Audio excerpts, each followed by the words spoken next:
All right, welcome everybody to Chalice and Chains. My name is Sam, and today we are playing a little Edge of the Empire in my Sunday Sandbox campaign. We will be picking up right where we left off. We find ourselves on the bridge first of the ship, and I would imagine that we have Sasha there at the controls. Not necessarily flying. You probably have it in autopilot at this point, since you're going on to a known location. But you and Hemi had a conversation. Why don't you go ahead and describe, Sasha, what that conversation was that you had with Hemi and kind of what you guys resolved with that? So, Sasha's not feeling great about the choices she's made in the brief time that she's been kind of thrust into the control of the crew or the leadership of the crew. And so she had a discussion with Hemi. She thinks he's the sharpest one of between the two of us. She certainly doesn't think that Ingot needs to be in control, as we all know what he would do. And we don't know Kyrene well enough to even know if we want her on the crew at this point. We've certainly brought her along, and we're not sure what we're doing yet. So, Sasha approached Hemi and said, I really don't think, it's one thing for me to captain the ship. I'm a good pilot, but I don't think I should be trying to lead this team, and I think you're the better man for the job. And Hemi kind of took it, not because he's particularly confident in his own choices, but because he's just one of those kind of people that would prefer to make the wrong choice than let somebody else make the wrong choice for him. There you go.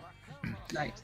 And so, whether or not the rest of the crew accepts it, Hemi has sort of taken on the de facto leadership role now that Zaya is no longer part of the crew, no longer alive. And so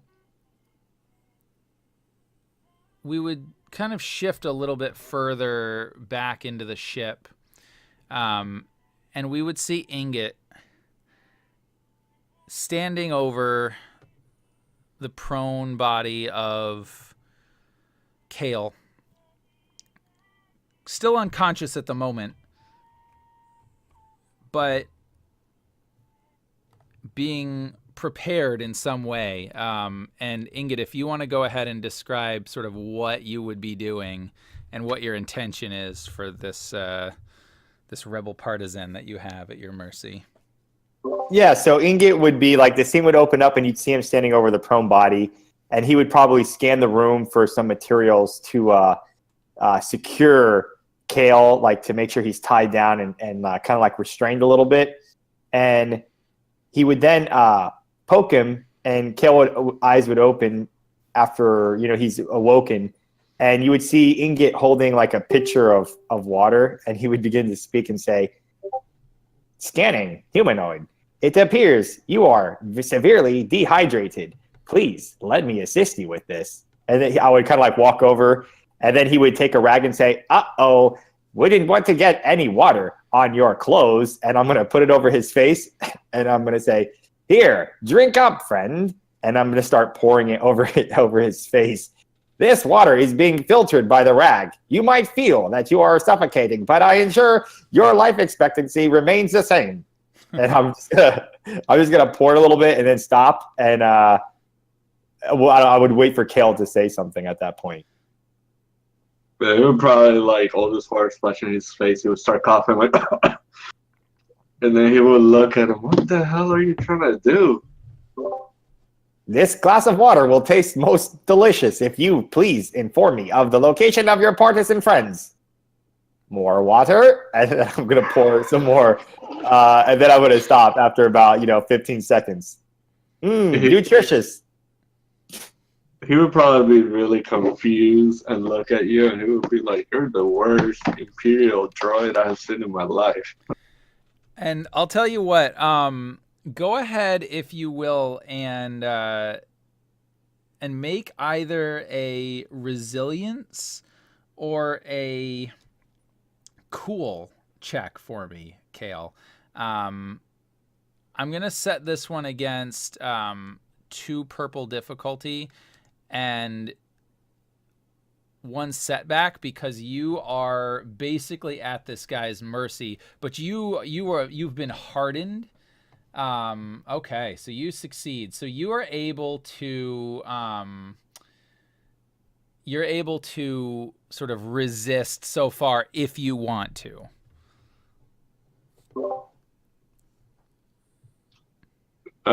What am I resisting exactly? You're resisting. You're resisting the sort of the panic that comes with torture, right? And the desire to give in to him and tell him everything that he wants to know.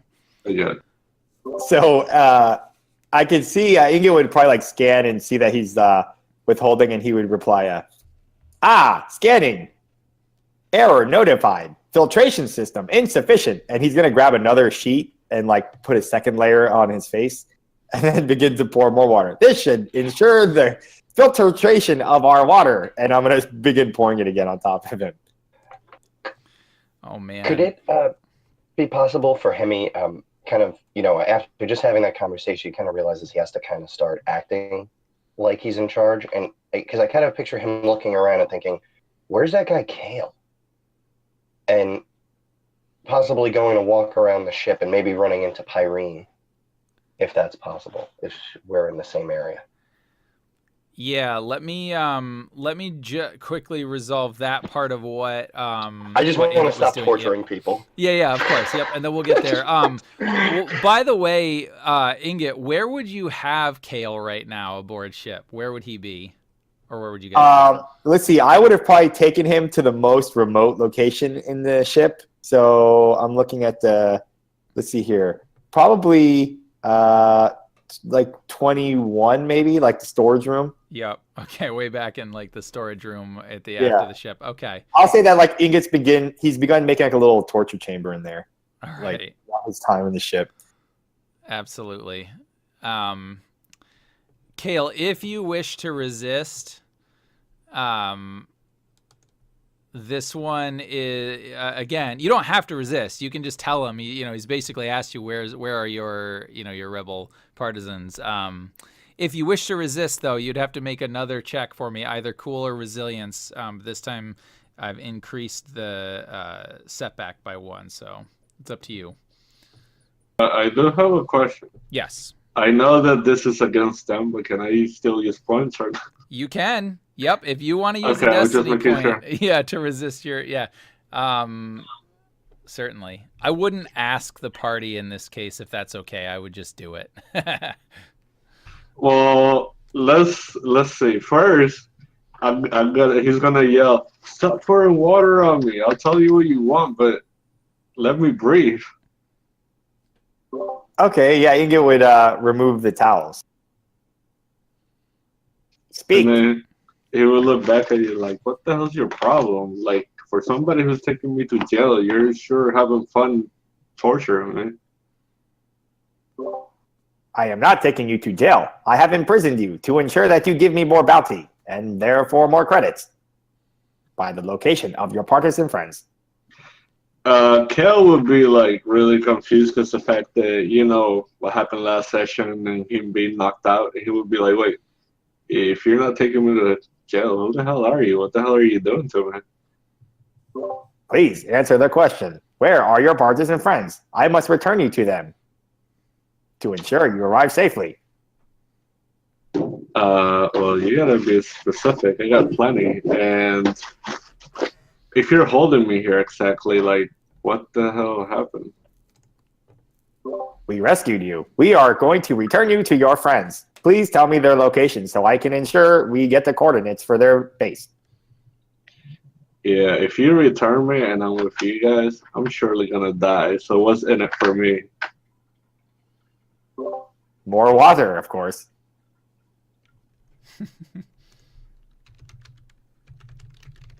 Yeah, I think after this, it's gonna go silent for a little while.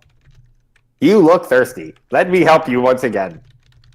And then Ingot's going to repeat the process. Oh no.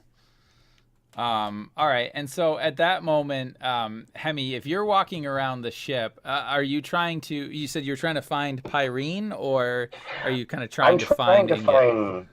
I'm trying to find Kale, Yeah. specifically, but Kale's with Ingot, so technically same. But I feel like Pyrene would be more likely to bump into since Ingot seems to have created himself a little brig Okay. in the back of the ship.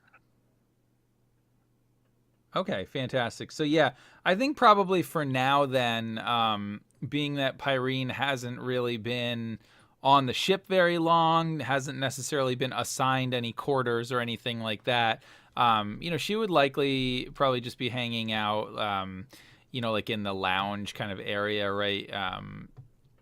Right to the south of or below the exit ramp and airlock. Actually, can I interject in that? Do you mind? Yeah, sir? yeah, sure. Okay. Actually, when he finds Pyrene, he actually finds Pyrene and Sasha together, and I just left Sasha. Sasha's at Sasha the would control. be up in the cockpit. Okay, so we're going back that far because I want to bring in the thing that she and I talked about. I mean, you could be in the cockpit if you want, and then Hemi doesn't really have to walk around very far. Oh, yeah, that's cool. Okay. Yep. Okay. Right. So this entire time that you've been talking, Pyrene has been tending to Sasha's shoulder. Sasha got a pretty nasty wound from a fight that we had previously with the what are they called again? Recordon. Yeah, with the Recordon, and she was having Pyrene take a look at it. Out of game, guys. We did roll some stuff. I failed my medicine check, which is mind blowing. But so we determined that her shoulder is infected, and she applied some ointment, made her feel better, and then the two girls were kind of gossiping a little bit. She brought the fact that she'd heard about an issue on the spaceport in Nar Shaddaa. And that's kind of where I'm going to start. So, yeah, I mean, that's exactly what I heard. What do you mean might be your ship? What are you saying, Sasha? Are you saying that this is this the ship that that blew that guy away? Yeah, I neither could confirm nor deny such an allegation. And she looks over, because she's way smaller than all the rest of you, over kind of Sasha's body up to, so you're the new captain. Is that, what am I getting myself into? So that's very strange there, Sasha. It's, well, is it because of that woman that I've preserved? No. We ran into some trouble. Kind of told you, some of it, right? And it was just all part of that whole complication. And this, it was a gang leader who wanted to take me out, and we weren't partial to that plan. And we had this job to do for Corellia, and so we left. Oh, you mean my bestie? So yeah, so she told I mean, wait, oh man, yeah. So I heard that. So what? How well do you know Corellia exactly? She's my contact with the Huts. She's my friend. Now that can mean or she's your boss. Well, we talk a lot and we have girl talk often, and I think she's my friend. She talks to me like she's my friend sometimes, but she's often short with me. I think that's just Corellia. Pyrene, you might want to be a little careful in your choices of friends. because Cordelia, my impression of her is she's mostly business, Well, I think sometimes she talks to me like she's my friend. We talk about all kinds of stuff, and it's not. One thing I heard, and you can see that she wanted to say that she told me. You know what I mean? Is that that girl that got blown up? She was kind of a wildfire, isn't? Yeah. Zaya, yeah. Yeah, wildfire's a real good description of her. Firecracker was kind of more my thinking, but wildfire's right in there too, yeah. And I like that handful if nothing else. Yeah, well, she's not anything anymore. And when I was talking to Cordelia, when I was talking to Cordelia, she seemed almost discouraged that she passed because I think she thinks you guys aren't going to go back and see her. Is that what's going to happen here? Because I really have to go back and see her. If I don't, I think I'm going to be dead. I'm not sure yet. We've been back on the ship for about, as long half as a minute, it feels, and we haven't really, had a chance to discuss our next move. And I know we've got some extra, got an extra passenger, that I'm pretty sure Hemi and the rest of us are gonna, we're gonna want to figure out what he's about before we do that guy. Just go rushing to see Cordelia. Well, what I'm going to tell you is this: is what I know of Cordelia. I don't think we should keep her waiting long, and I think that's a good time for Hemi to walk in. Who's running this ship? Because she was the old captain, right? I think right there, the door kind of opens up, and Hemi's kind of looking a little panicked, and he leans in. He just says, "Hey, where's that guy Kale? I can't find him or Ingot anywhere." Oh, can I ask you a quick question? She's not. How many places could Ingot possibly squirrel away another prisoner? Well, I don't know. Check it That's out. why I came to you. Do you think you could do a quick sweep of the ship and see if you can locate him? Yeah, I'm on it. Another? Do you guys take? I'm not your prisoner, am I? Not yet. Oh. But then Hemi kind of looks over the shoulder that's still a little bit infected and goes, we are going to need some real doctoring around here. And he's definitely being sarcastic. But it's a nervous sarcasm. He's clearly preoccupied with figuring out where Kale is. As I've told your pilot here, right? Because you're the pilot of this ship. You did fly it away from here. Yeah, that would be correct. Okay, so as I told your pilot here, there, sir, is that I can fix this issue. I just don't have the proper supplies to do it here. So we don't need any other doctor. I look at Hemi and I kind of roll my eyes in Pirate's direction. Hemi is very important. Is forming a smile as you speak. So the more you keep going, the more he's gotten to you, and he's grinning. Yes. Oh, and you've gotten her. And she goes, and do you want to know why I have to go back so badly? Because I'm in about 100,000 credits to Cordelia and Durga, and if yes, so I am a very doctor. I was number 1 in my class. I am the best and maybe only draw doctor there is. Please don't disrespect me that way. I've put way too much work in to, and you can see that she's starting to maybe break down a little bit. He says, easy, little one, easy. Listen, you see everybody on this ship? We're all in debt to Durga. No, I don't. You're in good company. Or some company, at least. But right now, we might have our closest thing to a payday lost somewhere on a very small ship.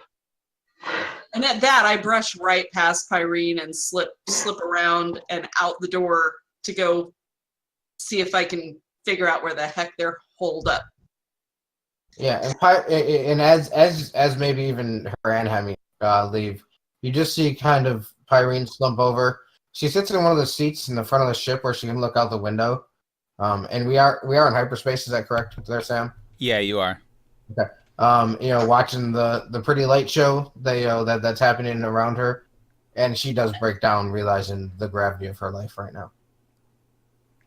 And Hemi's just going to kind of put a hand. She's like tiny and furry, right? I don't want this to be disrespectful, but I guess he's going to pat her head. Yeah, and she just kind of.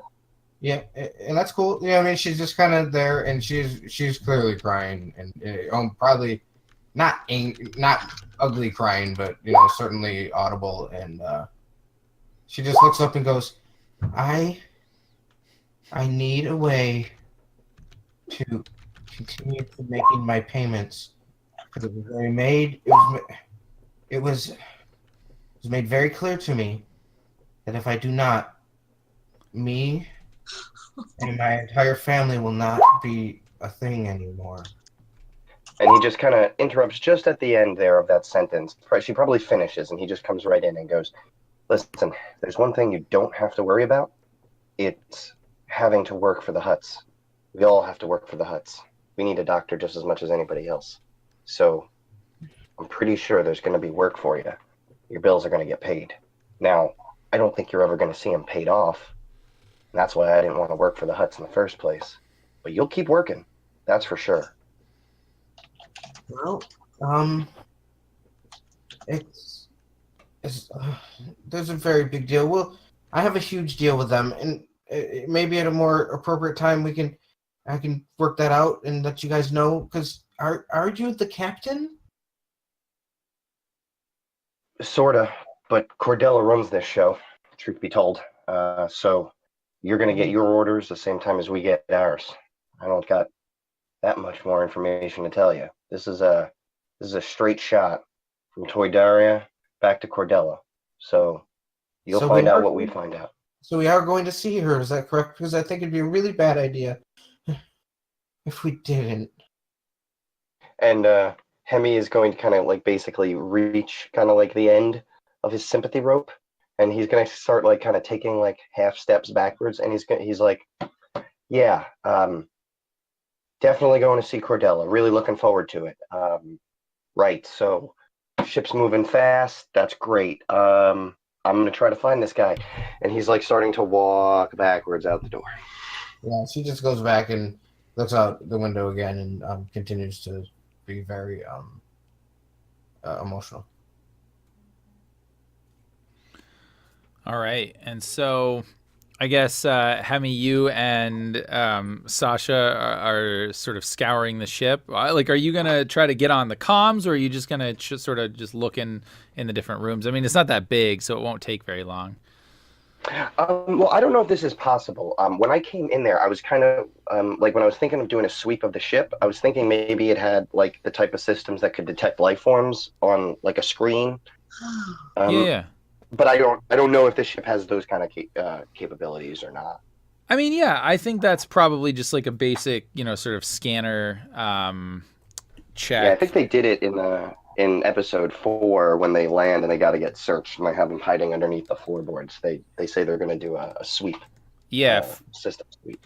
Yeah, absolutely. I mean, I'll say that like you don't even really need to roll anything for that. You just use the ship's internal systems to like where life forms are being detected on the ship. Oh, so if it's okay, maybe then as I'm like kind of like getting out of the conversation with Pyrene, I turn around and maybe Sasha had gone to a panel that would allow her to do that. Yeah, that would make sense. Yeah, actually, I think probably what you would have done instead is let's just say that that there's cameras, like that you would have cameras on the ship, and so you can see into each of the rooms. Oh, even better. Nice. So Sasha, if I come over next to you to share the screen with you, and we both look up, and I guess we know what we're looking at, right? Right. I'm going to look at you and say, that's not good. That's not good at all. We can't have that.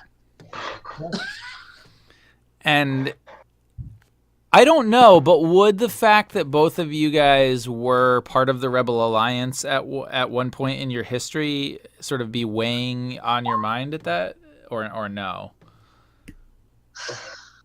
I feel like for Sasha, I mean, she was 16, so I feel like she's put that pretty far in her past. Yeah. And so she probably was getting a little nervous on Toydaria, but at this point, she may have relaxed again. So it might be in the back. Yeah, it probably is in the corner of her mind a little bit. But there's certainly other things, much bigger things in the forefront.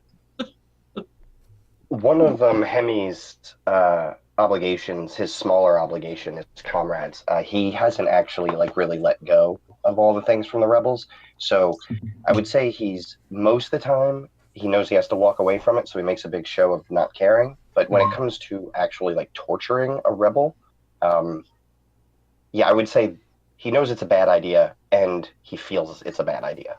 Both. Okay. So it's doubly bad. All right, excellent. And so you see what's happening. What are you going to do about it? Hemi's going to kind of, after we look at each other, Sasha, I'm going to kind of jog towards where I know that room to be. I'm actually going to follow him. The ship's on autopilot for now, and I don't think she's feeling that she has to be on the bridge every second. And so you make your way down to the back of the ship, to the port side storage. You see this sort of quickly made nameplate on the door saying Ingot's torture chamber of death and despair, written in this very careful kind of all uppercase basic. And would the door be locked? Ingot, would you have locked it from the inside or no? There's a little doorbell. Okay. Ridiculous. So, first of all, Hemi goes up to the door, and again, he's going to look over his right shoulder at Sasha as he grabs the nameplate and just rips it off and goes, "You've got to be kidding me." Is there no end? Ridiculous. How did we take on the most deluded droid in the entire galaxy? Really, what are the odds, Hemi? Can you just shut him down or something? Something's gonna happen. Right now, I feel like a parent, about to go into the room, this kid's getting it. So I'm gonna try the door. I'm gonna grab the door handle and see if I can open it. It would be locked. He would have locked it. There's a little doorbell there, and then he would have had the door locked. So Hemi is going to ring the doorbell. Hello. Who is it? The door, Ingot. Affirmative. And then he would unlock the door, and it would open up. Welcome to my pleasure palace. I thought droids couldn't feel pleasure. Exactly. That is why I use humanoids to feel it for me. Well, I hate to tell you this, Ingot, but he doesn't look like he's exactly having a good time. That is because he is dehydrated. Hemi is he's gonna look at Sasha. I don't know if she'll get this or not. I don't know if our connection's close enough at this point yet. But what Hemi wants to do is kind of give her a look that says, "Keep that silly droid busy for a minute." Ingot, I think I have something I need you to look at. Can you come take a look at the cargo bay with me for a minute? Affirmative. And then he would put the water down. He would put the water down by Kale and say, "When I return, I shall ensure you are most hydrated with our beautiful mineral isolated water." And then I'll like walk out with Sasha. Oh my gosh. And so Hemi and Kale, you are now in the room together, and Hemi, you see he would have been restrained, right? Like on this table or whatever with all the, the waterboarding equipment. How are you going to react to this situation? Well, first, if he has anything on his mouth or anything like that, I'm gonna brush it off of his face. And if the locks or anything that's holding him down is easy to disassemble, I'm going to unlock it and let him sit up, if that's possible. It would have been like rudimentary stuff, I would imagine. So yeah, I think we like cut it. Perfect. Sit up. He would slowly sit up, but he would keep like his eyes on you, and he would be like, "Is it your turn too now?" And Hemi senses the distrust, and he kind of puts his hands up, and he goes, "Listen, I'm not a torturer. I'm not going to play good cop, bad cop with you here. I wouldn't have to try, right? Because there's no out bad copping that guy. I don't think I have to convince you. That droid is unstable. Do we agree?" That's the way to put it. Yeah. Yeah, I thought so too. Listen, so we both have a problem. He's got a lot of firepower, and I run this ship. He doesn't listen to me. I think we can help each other. He would probably look at you weird. He'd be like, "Okay," and then he would be like, "Well, before anything happens, if you're not here to kill me and you're not here to take me to Imperial prison, what are you guys doing with me other than trying to find rebels?" Apparently. I'll be completely honest. Why that crazy droid decided to take you with us is completely beyond me. He's probably thinks you're going to lead him to bounties of some sort. It's sort of his MO. I don't know if you will or won't, but you'll lead him somewhere, or he'll keep drowning you. Let's be honest. Gotcha. Well, I definitely don't want to be drowned again. That was different, that's for sure. And Hemi's going to kind of take on like a sweetly voice here for a second, because even though he really doesn't want to hurt this guy or anything like that, he really was being honest when he said that him and this guy have the same problem. And he kind of slides up next to him and he goes, "Listen, you tried to assassinate a governor. You had to have information, files, inside data. I think that I could fix that droid. Well, fix, that's a relative term. I think I could make that droid less crazy. But he's not going to let me in to his program files without a good reason. And the only thing he wants are new protocols so that he can be in line with the bounty hunting restrictions.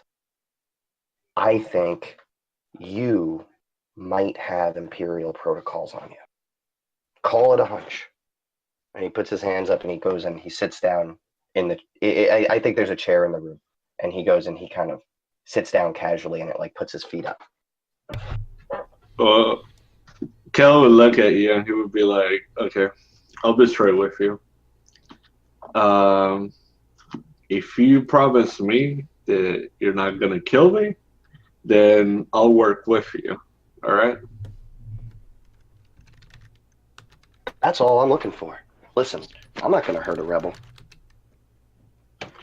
And with that, he's gonna raise up his like hand where he will have like his the watch that you get messages from, and he will play his last mission so that way you can see what happened pretty much, so you get some type of intel. Yeah, now, so just so you know, what Hemi's looking for, and I put it in the chat and GM has cleared it, I'm willing to pay a destiny point to retcon the fact that you have these protocols, which was something we were thinking about making a stop to pick up, but it's not unreasonable for someone who's making an attack like that to have something like that. So if you're cool with role-playing it, I'd like to pay a destiny point and say that you have a drive that has the Imperial protocols on it that I'm looking for. All right, well, that's cool. All right, 1 second.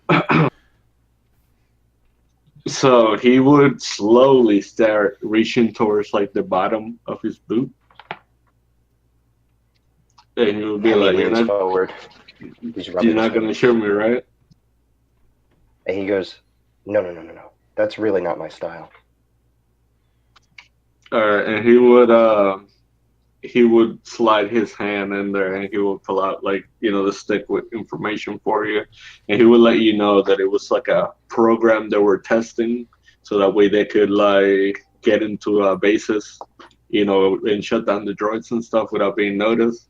But he would say that it's still on testing, so it was. He just kind of grabs it and he just holds it and goes, yes. That means it's brand new. It's exactly what I need. This is exactly what will get me into that crazy little robot's head. Then he looks at Kaylee, goes, listen, I'm going to try to do this upgrade on him. If everything goes to plan, it shouldn't be a problem to you anymore. In the meantime, why don't you get yourself up, try to get yourself cleaned. While he's distracted, you can go make yourself... I'm basically just going to offer him one of the rooms on the ship because I'm going to try to keep Ingot away from him. I'm just going to basically say, there's rooms here. Take yourself to them. Try to make yourself scarce until I get back to you with how it went with Ingot. He would look at you real quick and he would say, "You want to distract them?" And I'm sorry, what was that? No, he would look back at him and he would be like, "If you're trying to distract the droid and he's trying to find information on rebels, I can distract them while you do your thing on them." And he thinks, it's not a bad idea. To be honest, I don't even want him thinking about you. Because once that robot gets his hands on people, there's no telling. There's just no telling.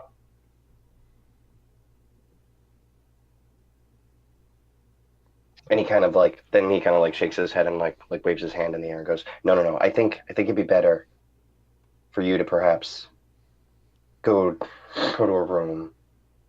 Feel free to explore the ship. I just try to avoid that robot. And if you'd like, Pyrene, our doctor, could take a look at you if you think you need it. And he kind of looks him over. Does he see any obvious bruising? He really didn't care to look until now. Oh yeah, I mean he's beat all to hell. Like he was kicked by the stormtroopers and knocked unconscious. Like yeah, he's not in good shape. And so then he just goes, yeah, definitely gonna want to see the doctor.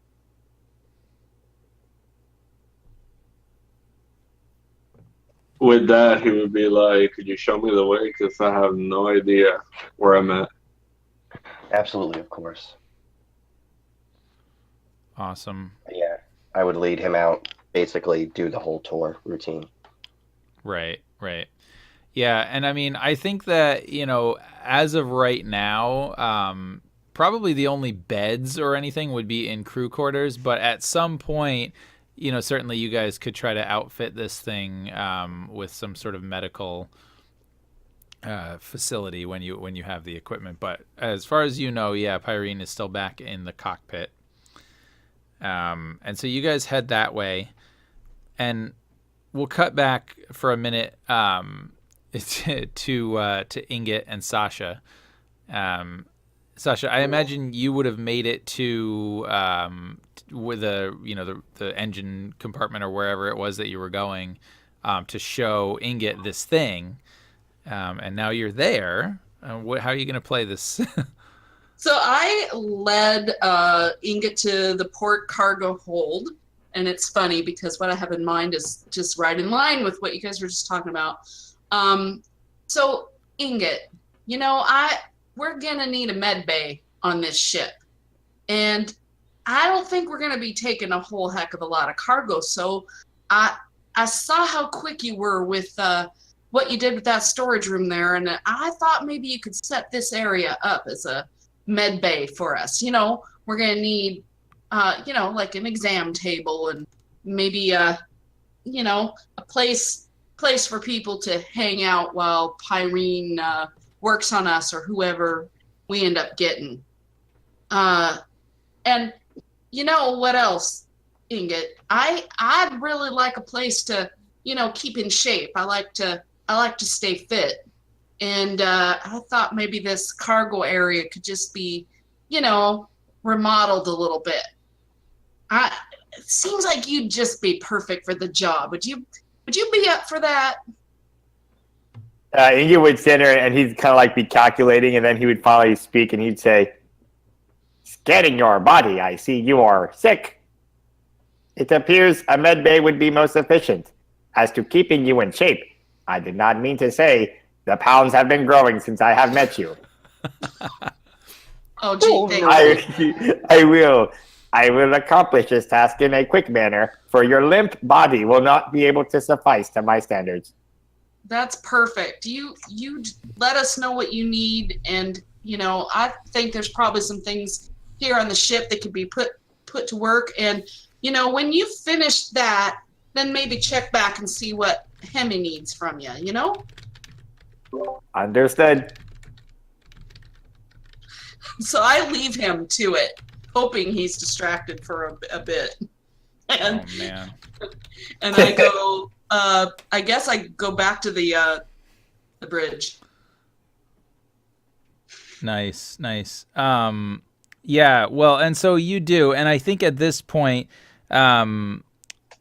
you kind of all coalesce on the bridge, right? And unless you were intending to do something else, or were you going to escort Kale basically to the doctor?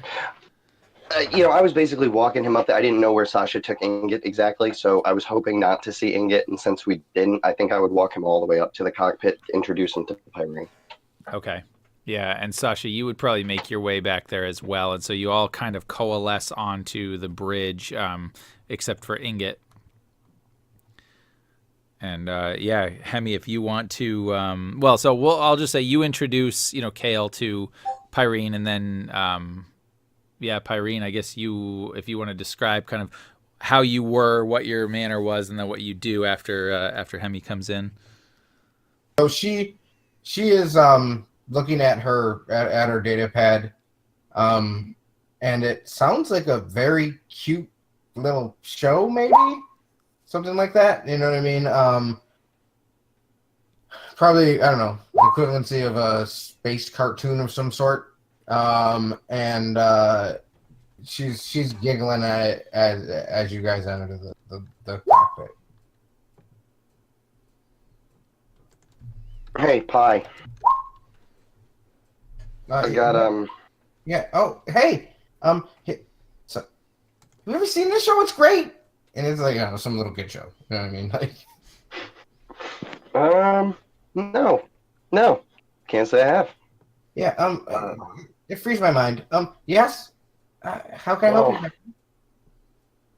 Maybe you can help us, is what I'm hoping. Found our friend here. Yeah, that's the guy that tried to blow up the room. Correct. That is correct. Why are we helping him? He tried to kill us. Well, he didn't try to kill us, per se. He tried to kill a governor. But it doesn't matter. It doesn't matter. He might be worth something. I'm not talking about he tried to kill the governor. I'm talking about when we were in the hospital and he tried to blow up a grenade in the hospital. That only happened like an hour ago. You don't remember that? Things move pretty quick. Sure. Yeah, Kyle would look at Pi. He would be like, no offense. I wasn't really trying to kill you guys. I was just trying to get out of there. Well, that was a pretty grave way to get out of a situation there, buddy. You look like crap. Exactly. That's where you come in. Yeah, I really just think he needs to rest. This is just, there's a couple of contusions that I could definitely mend, and I do have the supplies for that, which is kind of shitty. And but yeah, you know what I mean. I think you're gonna just need some rest there, bud. What's your name? My name's Kel. What's your name? My name is Pyrene Joy. I am a draw. I'm a doctor. It's who are you? And why? I'm sorry. I really can't get past. And this is kind of how as draw.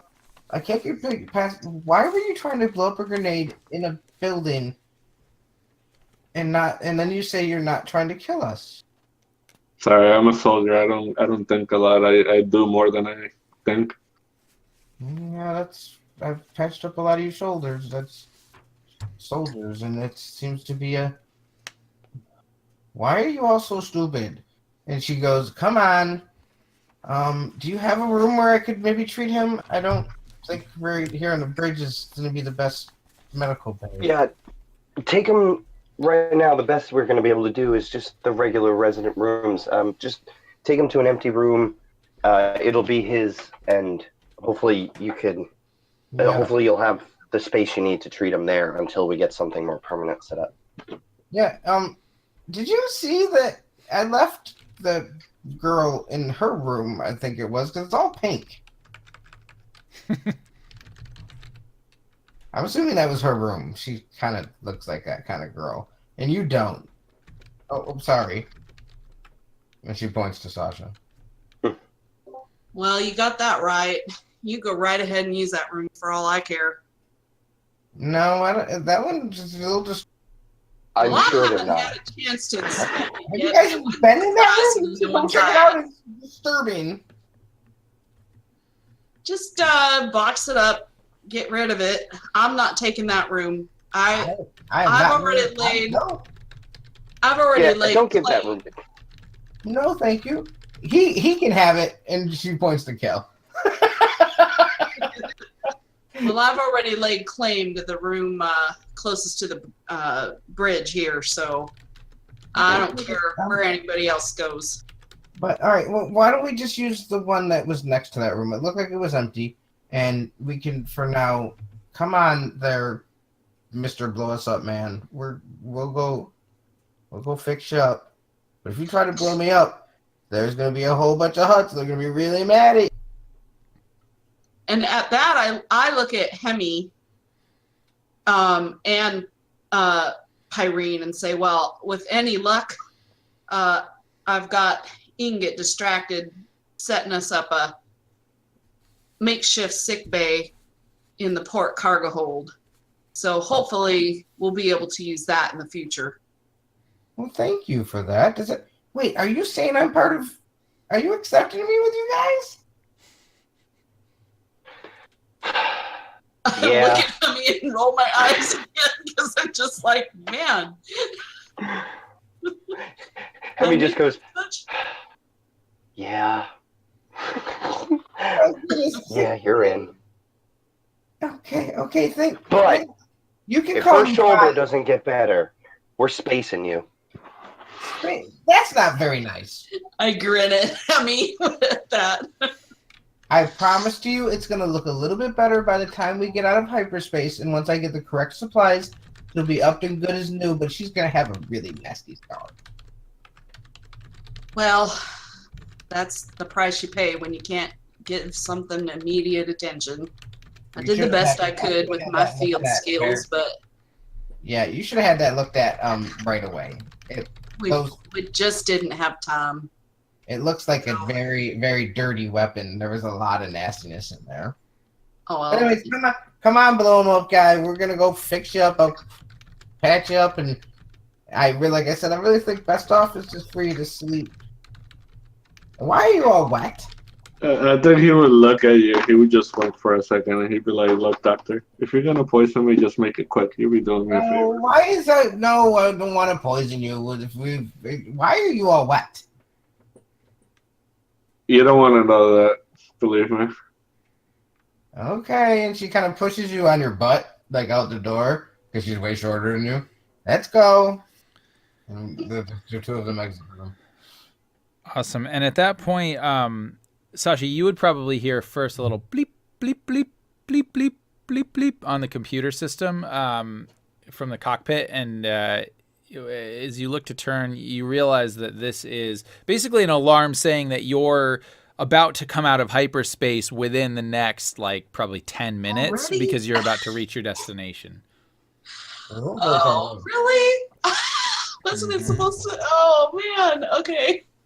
Yeah, you got there real fast. Yeah, we did. Yep. Okay.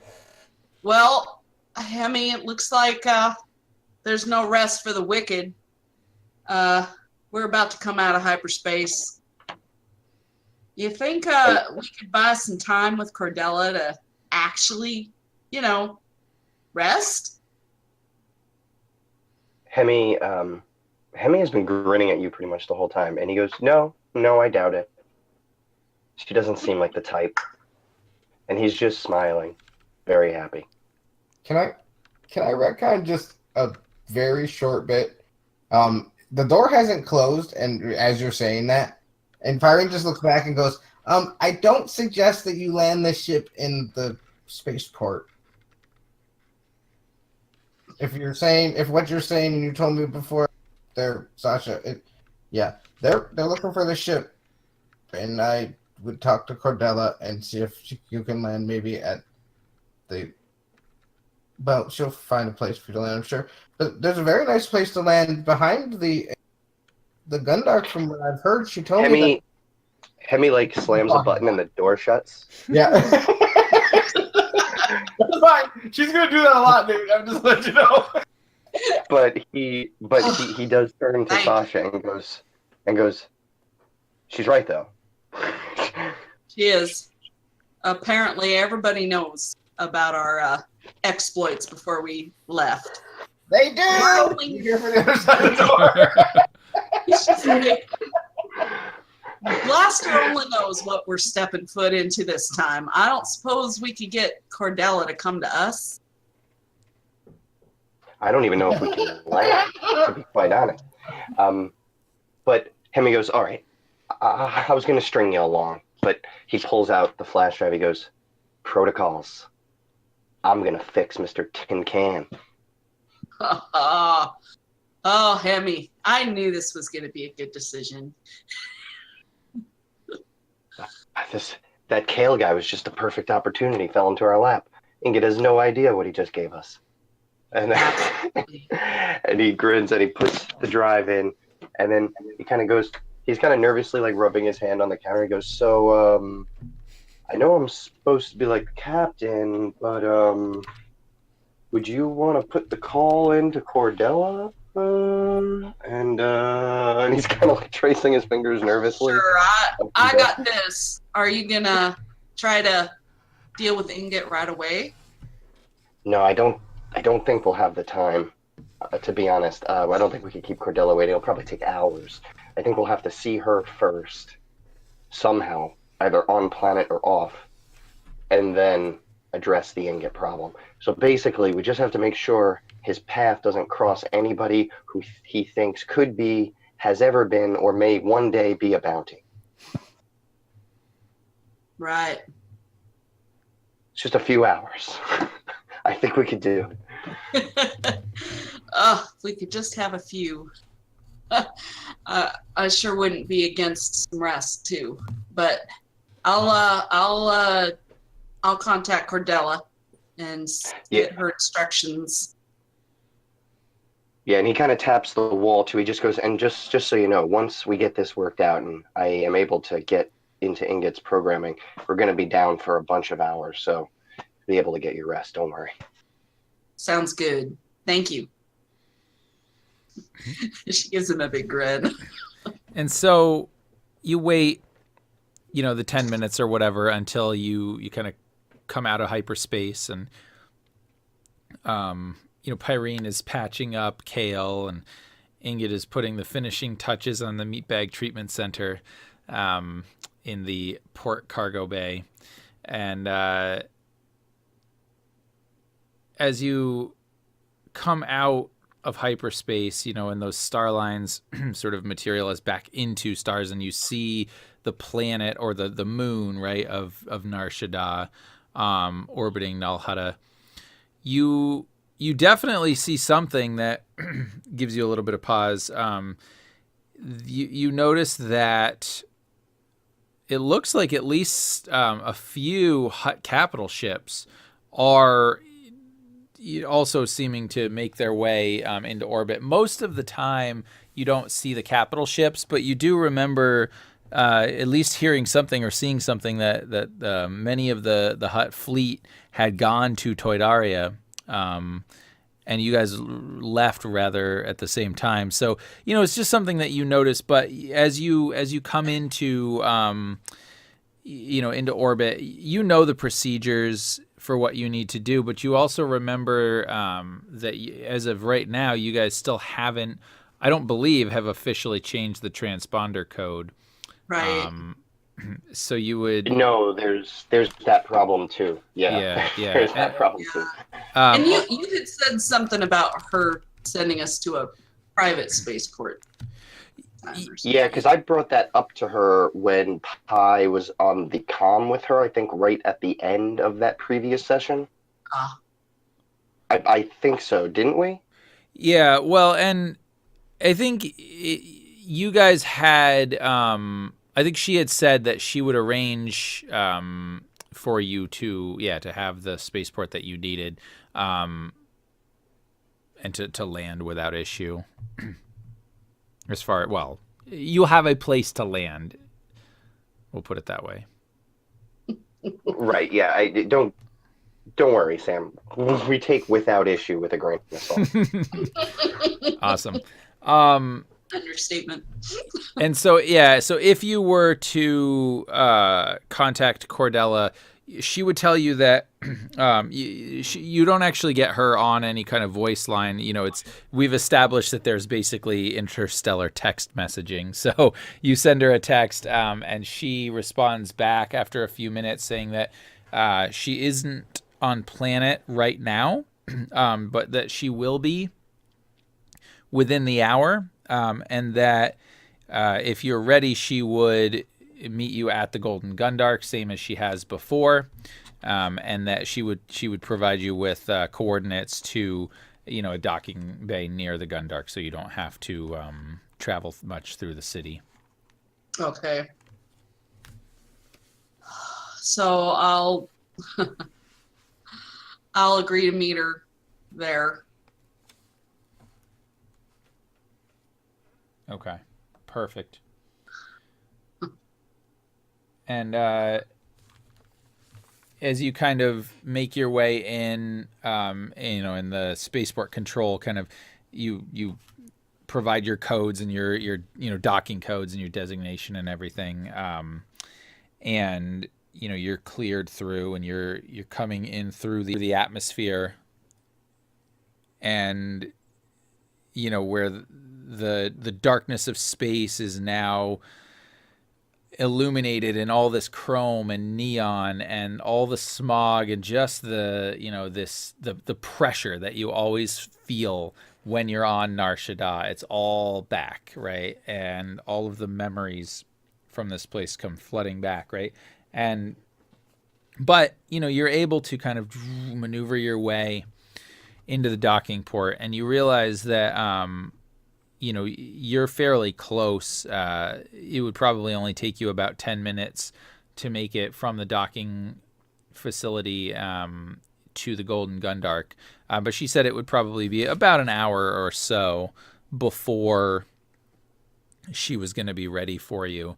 So you managed to make your way, dock, get all the clearance codes you need and everything, and you have landed your ship all without incident. Would I know where there'd be an office for us to get our papers squared away for the ship?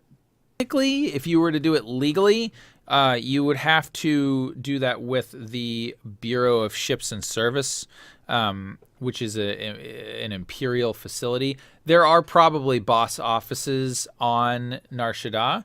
However, that would be expensive. That kind of thing takes time. They may look through the history of the ship, So if you want to do that by other means, the typical way that you do something like that is that a hacker would hack into the boss database and update the information. Okay. So I don't I'll think go there's find anybody like that. Hemi again. Well, I guess I'll just calm him. Hemi, what's your 20? I'm lazy on the ship, having you deal with all the Cordelia issues. I'm here. I can take care of anything you need. Well, hey, Cordella's gonna be about an hour, so I'm wondering, do you want to try to reset our ship codes before we go meet her? He kind of like biffs his hand on his head. He goes, ship codes. I knew I forgot something. Yes, absolutely. Is there anything I can do to help? Sam. Mm-hmm. So obviously I think he would have a gist of what it is he has to do, and generally people like that have an idea as to what the problems might be. Is there anything that he would need a third person to do to assist his hacking, or is this kind of a one-person job?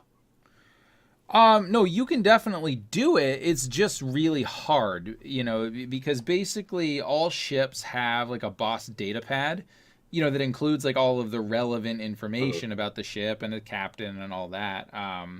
And so like if you ever have to transmit that, or if you're ever boarded by the Empire, that's what they want, right? And so to hack into the database, I mean, you can do that, right? But if you've never been in the boss database before, it's really hard. Typically, those data pads are like a read-only thing, and so you would need like a special, like a data plug, which is not something that you would get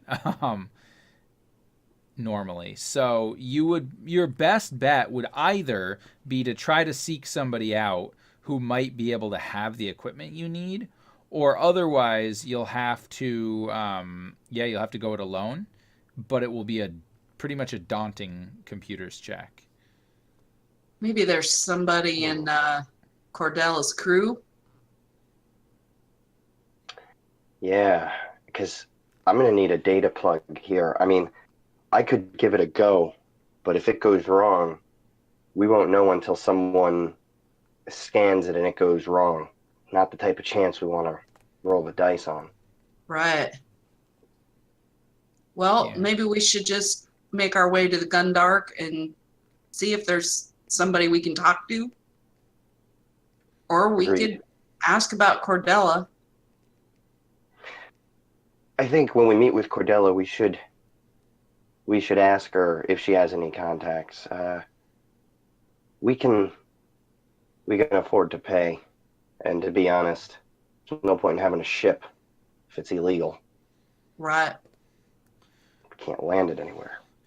Now, at some point, we might want alternate credentials too, but for now, we just need to be legal. Yeah, and I mean, keep in mind, one of the other ways to get around something like that, it would still require changing your transponder codes, but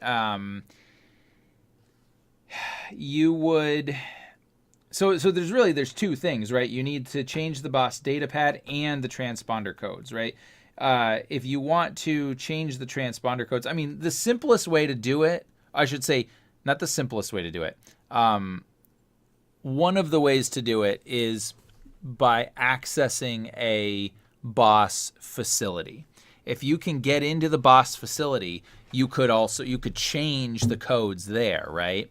And then then that would be the best way to do it, but that might also be the hardest. You could also try to change the transponder codes to mimic another ship similar to yours, so that, if there's, let's say you found one in the boss database that had been decommissioned or whatever, or hadn't been seen in a while, but it's clean, that's another way to get around it. But regardless, you're basically going to have to do some hacking, and you're going to have to get into the physical transponder system and to be able to update the code identity.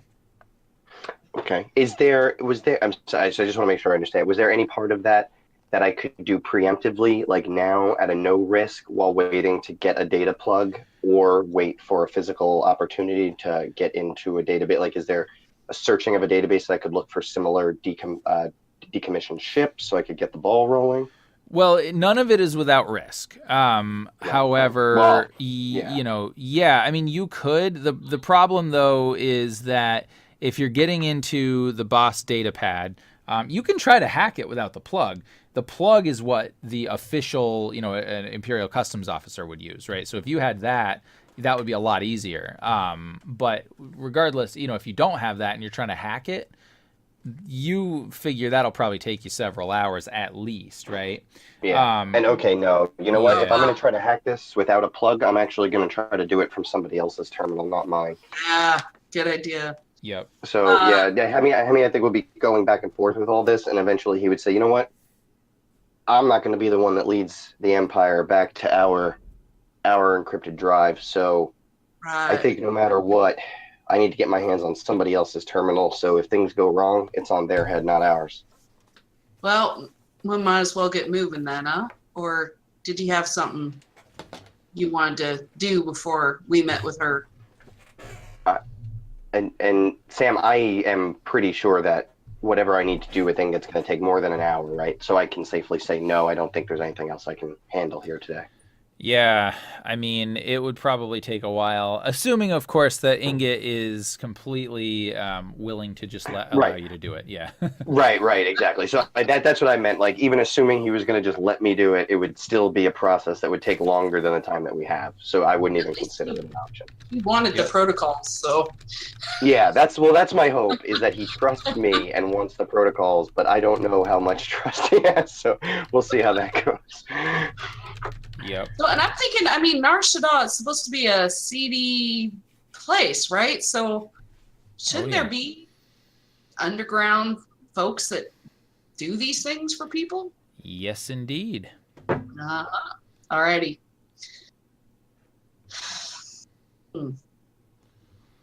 But without Zaya, none of us know where any of that is, so. I mean, you could ask around,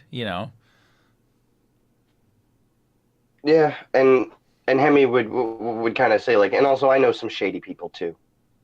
Oh, it's good. Usually it's not tech stuff that I'm getting. I'm usually trading tech stuff for something else, but I might be able to find somebody. Yeah, and remember, you can always use a destiny point to say that you have a contact or you know a guy who knows a guy kind of thing, right? Gotcha. Yeah. So you guys are in the docking bay. Everything is fine. You're sort of awaiting, the time to go by. I think at this point, Pyrene, would you have been doing anything other than just sort of basic first aid on Kale to try to get him, a little more comfortable, a little more stabilized, but mostly it's just scrapes and bruises? Yeah, I mean, she totally would have been administering, first aid type of things, fixing any lacerations that he may have, and administering preemptive supplies that would make it so you wouldn't get an infection. And patching him up. He's, he should look, and even, being nice to him and helping him clean up a bit if he looks kind of messy per se. But she does look at him and go, I know you told me I didn't want to know, but why are you so wet? Cal? Yeah. I'm not trying to pry, but it looks like you took a shower with your clothes on. I told you I don't want to talk about it. Okay. You should be okay now-ish. But what I'm going to tell you is that the bruising, that's going to take a little time to go away. And are you sure? Are you sure you're okay, Cal? Yeah. I don't know how to answer that question. I don't even know where the hell I'm at. Well, you're I believe, seeing that it feels like we're not moving anymore, that we're on Nar Shaddaa. At least that's where we should be. I'm assuming we're in a private hangar, as Cordella told me we would be. And that I don't know where the others went, but it's one of those things where Well, North Shore, that sounds great. I mean, my kind of place. are you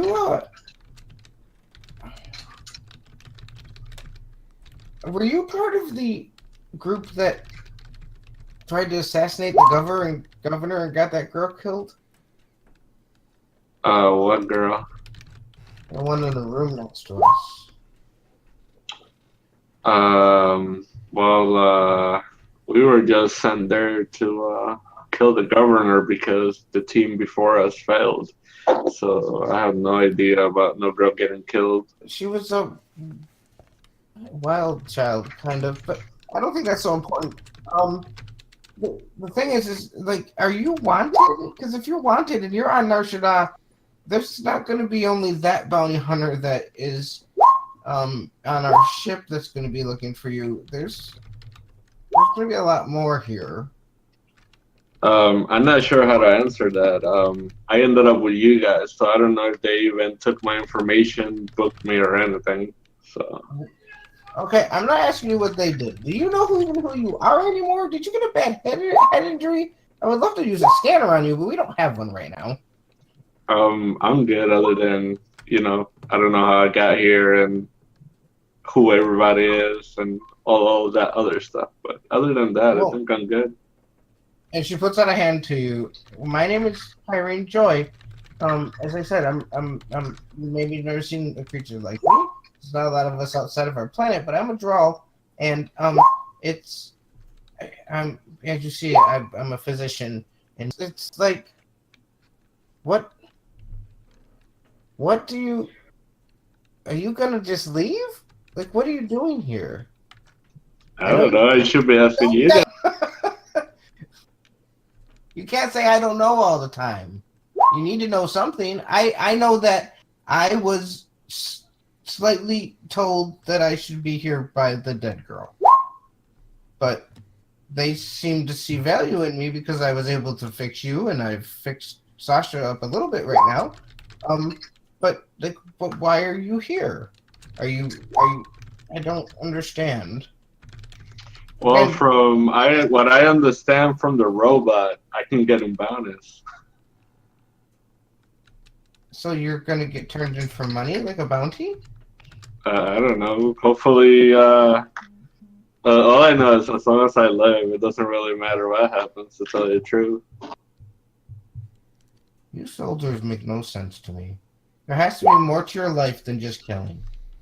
And I'm gonna go check and see what the next move is. We should just lay here and relax for a little bit. I hope the robot doesn't whatever.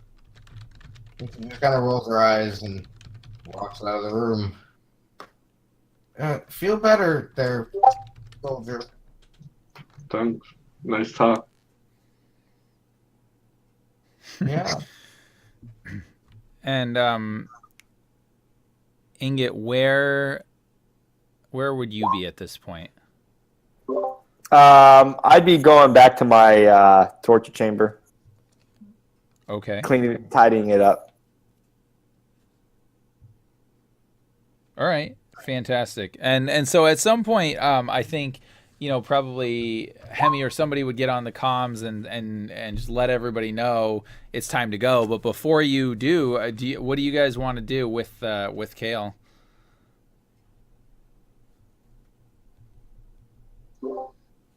Well, I think Sasha would ask. Since Hemi was alone with Kale for a while, I think she'd ask him. So I turn to him and say, so what do we know about Kale? Is he wanted? Is he gonna call additional attention to us? He's a rebel and a zealot, I think. He believes in the cause. And, I mean, I think he's about as wanted as any other rebel is, right? You see something pass behind my eyes and a real serious expression on my face. Well, do we take him with us to meet Corellia, or can't trust Ingot with him, that's for sure. Yeah, but I don't trust Corellia with him either. No. And you hear a knocking don't. on the door, outside of it. It's not very loud because she's not big enough to make it very loud.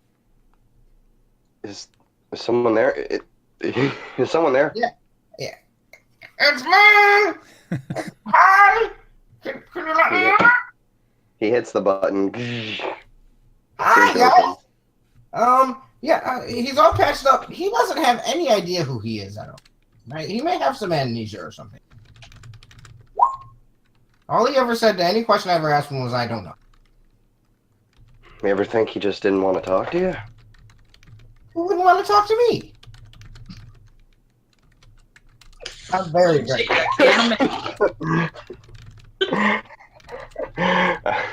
And I think Hemi just straight out bust out laughing. He goes, "Oh, you're right. I'm sure he's usually a very open fellow with his rebel information. I he wasn't must be- asking him rebel information. I just asked him who he was. That's probably all rebel information." Oh. Well, are we going to see Corellia? Because I'd love to see her. It'd be great. Oh yeah, we're taking you to see Corellia, all right? Yeah, He's my friend. we have to see what Corellia wants to do with you. What do you mean? Well, I just mean Corellia might have bigger and better plans for you. She might have you doctor to the huts for all we know. We'll just have to see her and see what she wants to do. They do own me. Exactly. So who would I be to keep you? You got a point there. We wouldn't want to get in the way of that friendship. You are very good friends with Corellia, I've heard. Oh, yes. She's my friend. Good. Then you can be our liaison with Corellia for the time being. Okay. I like to talk to Corellia. That would be fun. Sasha, do you mind losing that responsibility? Oh, I don't have any problem with that at all. Excellent. We have a new diplomat. And she looks Congratulations. And he pats your shoulder. And it's gone over her head that you're making. I mean, a lot of things go over her head because she's so sorry. I see what you're doing. By the way, he's not making fun of you. He is legit happy to give you this job, and you seem to be completely legit happy to take jobs. So he is offering you the job that he does not want to do. Yeah, and she's legit happy to do so. 100%. Again, now she thinks that Corellia is her friend. She really, truly does.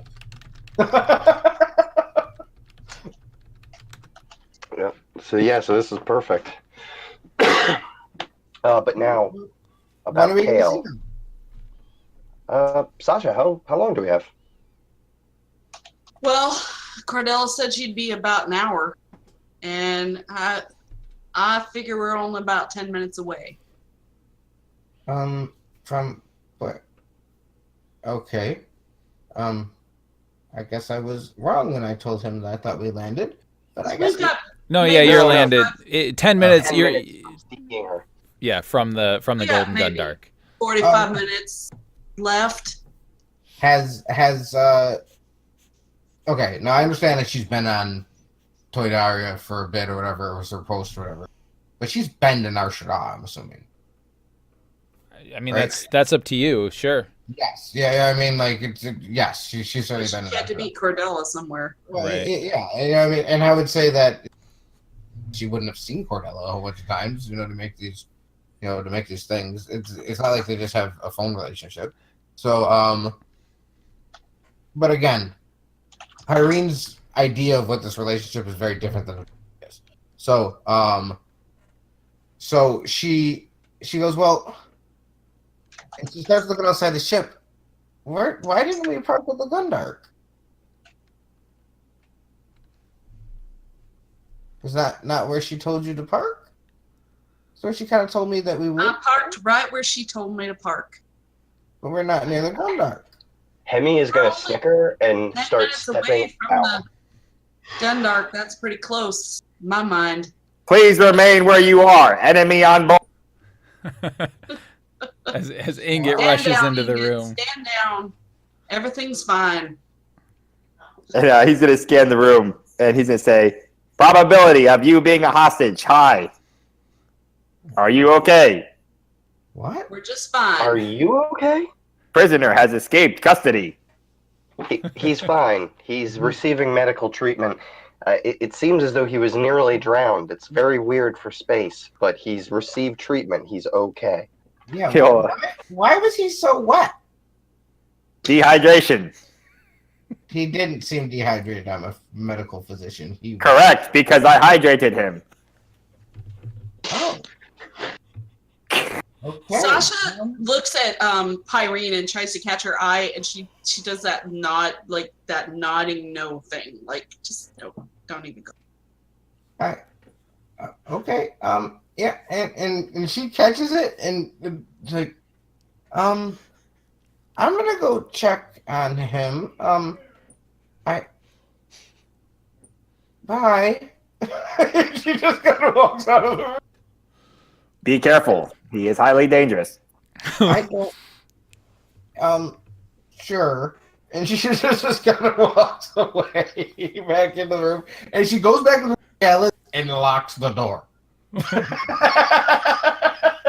And Hemi is just going to look at Ingot and say, oh, by the way, she's our diplomat for dealing with Corellia now. Affirmative. Yeah, so I would think, We're in a pickle, man. yeah, some time We can't passes. Not take pie. We have to take pie. And Can't be Come on, 3.14. Kale be alone together. So Or he's gonna hydrate him. maybe we let Kale hide on the ship. Ingot, by the way, remind me, how would you get communication from Papa? Was that like some sort of internal thing, or would you have to check a computer system? He has like an internal comms to me.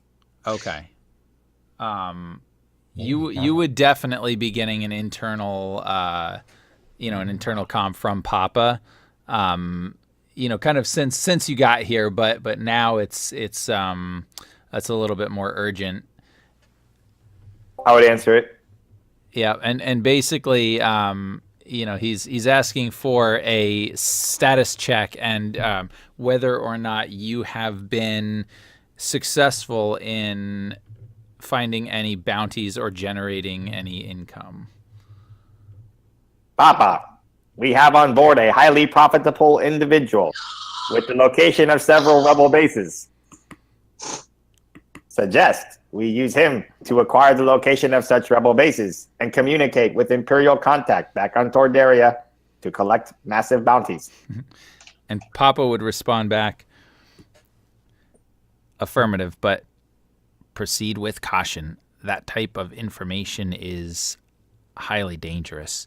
Also, it may be worth checking the bounty boards to see if there are any other bounties that might be a little easier in the meantime.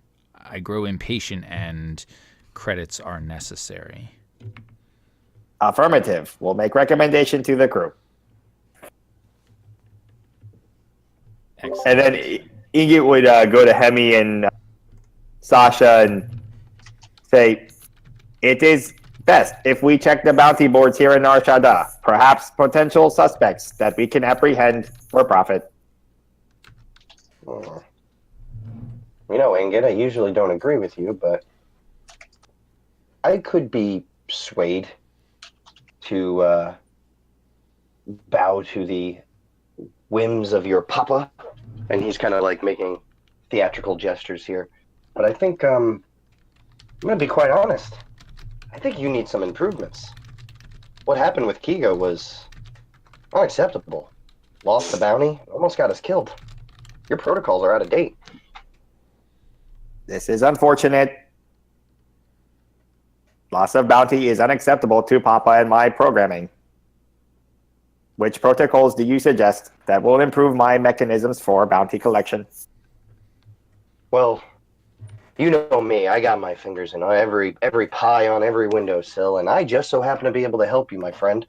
And he pulls out of his chest pocket again the drive, and he goes, I have the newest Imperial protocol right here on this drive. I could upload them for you. Would I be able to have a what is the check against like deception? It's isn't it willpower, discipline? Yeah, I think it would be either discipline, or I mean, there's a few of them you could potentially use. Discipline would probably be most likely, possibly perception. Could I use that to see if I believe him?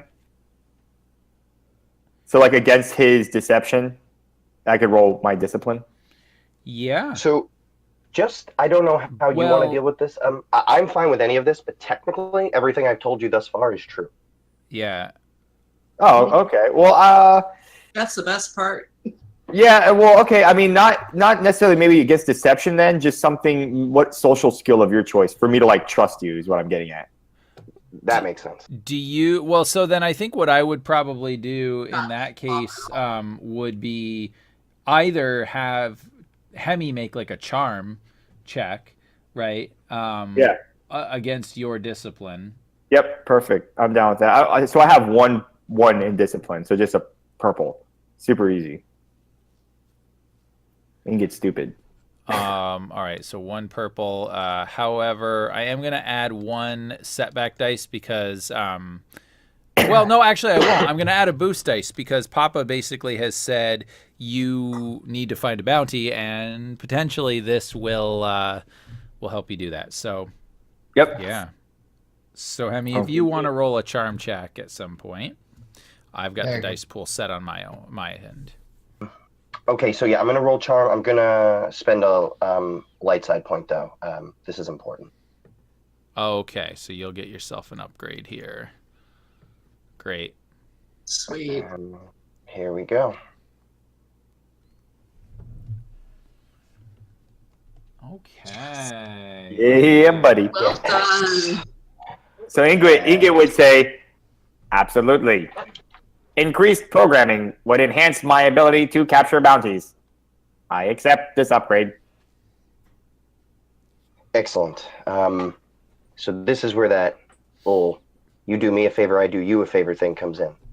We have to go meet with Cordelia or whatever her name is. And we need that guy to stay here. But I need him to stay here without a sink full of water in his lungs. Do you think you can keep him here without harming him in any way? Better yet, without touching him in any way. Correct. Excellent. I shall wrap him in plastic to ensure he is safe. No. Okay, better, new plan. He's locked in a room. You stand outside the room. He doesn't come out. You don't go in. How's that? Solitary confinement protocols. I understand.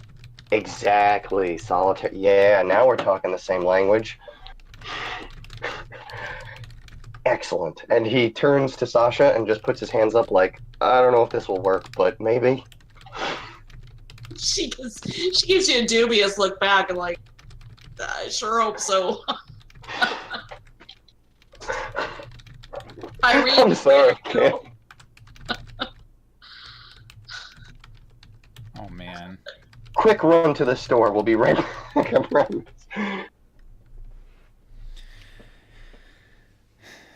So at this point, you realize that you'll have to leave within the next couple of minutes to be able to make it on time to the meeting, assuming that there's no issues with traffic or anything like that.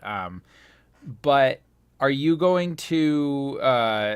Because I think right now Pyrene is still in with Kale. Are you going to, communicate to her and say, "Hey, it's time to go"? Yeah, as soon as I see that it's time. I'm gonna hit the comms and say, actually, I'm gonna say, will Diplomat Pyrene please report to the exit ramp? Will Diplomat Pyrene please report to the exit ramp? Yeah, if she's in the room with Kel, I think Kel would look at her and be like, "Don't leave me here. He's gonna get me." It's perfect. Yeah, I really gotta go take care of some business. But Take me with you. no, I don't think that's gonna happen. I really think You got a helmet? I can wear a helmet. Nobody will notice me. and she does. Kind of. I'm gonna give you a last little bit of medicine before I go. Okay. It's gonna make you feel a lot better. And it probably will make you sleep. And she shock sticks him. Oh no! All right. Oh No, man. And again, it's not to be malicious. It's for his own good. Because you know about her. You know about her. Her one thing, Sam. So. Yeah. And again, it's not to be aggressive. It's not to be anything. It's Caring doctor. Oh yeah. my goodness. All right. Well, I don't have any other way to put him out.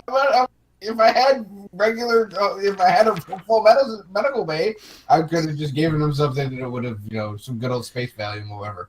I don't have that, so that's the only thing that she has to be able to put him out. So I think it should be okay. All right. Or she look. All right. Wait. Hold on. Retcon. She looks at him and goes, "I have two things I can do. I can either use this thing," and she does pull out her shock stick and show it to him. It's gonna shock you and put you right out. Or you can just kind of chill in here, take a nap, and I can lock the door. And I would hope that the big metal man doesn't get you and give you another shower, because I think he did that. I don't know that for a fact, but I think he did. So, I don't know. It's up to you there, Mr. Explodo. It's all good. I like the whole shocking thing. He didn't know what to do, so he's probably in the ground right now, like moving around. Also, didn't hope that he was wet, so that probably hurt a lot more. Yeah, that sounds great. All right, it's your choice. I'm gonna put you out. Yep. Yeah, Nice. yeah. And I zap him, and do you want me to roll? No. That's fine. Really He said he'll take it. So, Yeah. I think you probably being a doctor would know, right where to stick the shock stick to knock him out. And that's right in the neck. Yep. And she shocks it, and I feel like it's adjustable maybe, for flavor. And she gives him just enough juice to make it so that he'll pass out. Yep. And then she kind of rolls him over, puts a blanket on top of him, a pillow under his head, and a couple pats in the face. You'll be okay here, buddy. I hope. And goes. She hits the communicator. Diplomat Pyrene will be there in a moment. I'm going to make sure the package is secure. This is her attempt at trying to be formal or whatever. Yeah. The package will be fine while we leave, right? Do we have a package, Sasha? Oh, Kale. It's been arranged. Diplomat Pie, feel free to leave the package. I don't know. Wherever it is. Should I lock the domicile? Please. Okay. I will do so. And she goes over and goes out and locks the door and from the outside, because she can't lock it from the inside and get out of it. And makes her way towards the bridge. All right. And so as Ingot sort of stands guard outside the door, the three of you exit the ship. Do they exit the ship? I assume they do. Yeah, we do. Yeah, Right. of course you Yeah. did, Sasha, Initiating that. solitary confinement protocols. oh no. Oh Jesus, yeah. What's going on? He's continuing his torture. It's All right. He's passed out. And so so the metal music, the heavy, the local, Outer Rim death metal scene, is playing, in there, and the lights are going. I would imagine there's only one door in or out of that room, yeah. And so as you guys exit the ship, you kind of get your transportation and you make your way to the Gundark, and as you're sort of weaving through traffic with this this droid driven speeder, it occurs to you that the last time that you were at the Golden Gundark, you were given the mission that essentially led to the death of your friend. The time before that was when you were trying to rob the place, and all of this happened. At least this is what's occurring to Sasha and Hemi, right? And so, and I think that Pyrene is probably maybe excited to see who she considers her friend Corellia. Yeah, she is stoked. You would, while you're initiating your, containment protocols, you would also know that, you need to check the bounty boards. And so you can do a sort of a basic scan from your ship. And as you do so, you do notice a couple of small bounties that pop up, local bounties. And in fact, they are for Hemi, Sasha, and Zaya from a local biker gang on Nar Shaddaa. They're not very much. They're I mean, 1,000 credits alive, 500 dead each. But you do notice that. Is there any other special instructions, or is it just alive or dead? No, so it's less money dead. They want them alive, but no, and then they would say. Do I get? Do they have any instruction to call them if I know the whereabouts to help? Yeah, absolutely. They would basically give you coordinates. To contact them if you have a bounty. They actually are in the lower levels of the red light district. They have a little sort of compound or whatever down there. Yeah, I'll contact them. Yeah. Awesome. Well, but before you do that, you actually hear a knocking on the door from the inside of the room that you were guarding. Tell me the location of the base, and I will stop the solitary confinement protocol. I'd be really happy to. Speak, please. Isn't he out? I would rather you let me out. And Ingot's gonna turn the music up. Yeah, he's saying, "Let me out, and I'll talk to you." And Ingot turns up the music. Yeah, Ingot would just turn up the music. Ingot would totally call that bounty board and say, I currently have the dead body of Zaya. I will collect that bounty, and I have the location of the other two alive.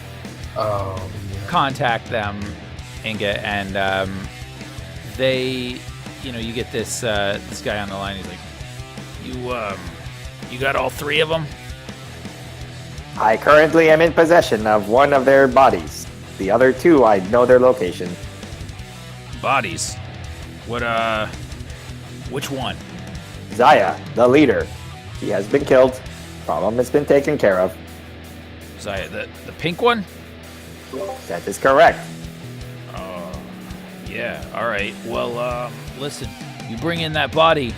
We'll pay you 500 credits, like we said. New boss wants those ones real bad. But listen, if you can bring in all three, well, oh man, that'll be real good for us. You think you can do that? I can arrange a meeting, perhaps. Very good. Well, you make sure to contact us. When you got them, we'll make arrangements to meet. And if you need us to bring guys, well, that's fine too. Understood. I will give you the coordinates of our vessel in the cargo bay. I suggest you send men here now to collect the body and await for the others to arrive. We can catch them by surprise when they reboard. Says, Oh my god. negative. No, we're not going to your ship. You bring them to us. That's how this works. Please send me the coordinates you request to meet up. Affirmative, and he does. He sends you the coordinates. All right. Meanwhile, Kale is still on the door, like, let me out.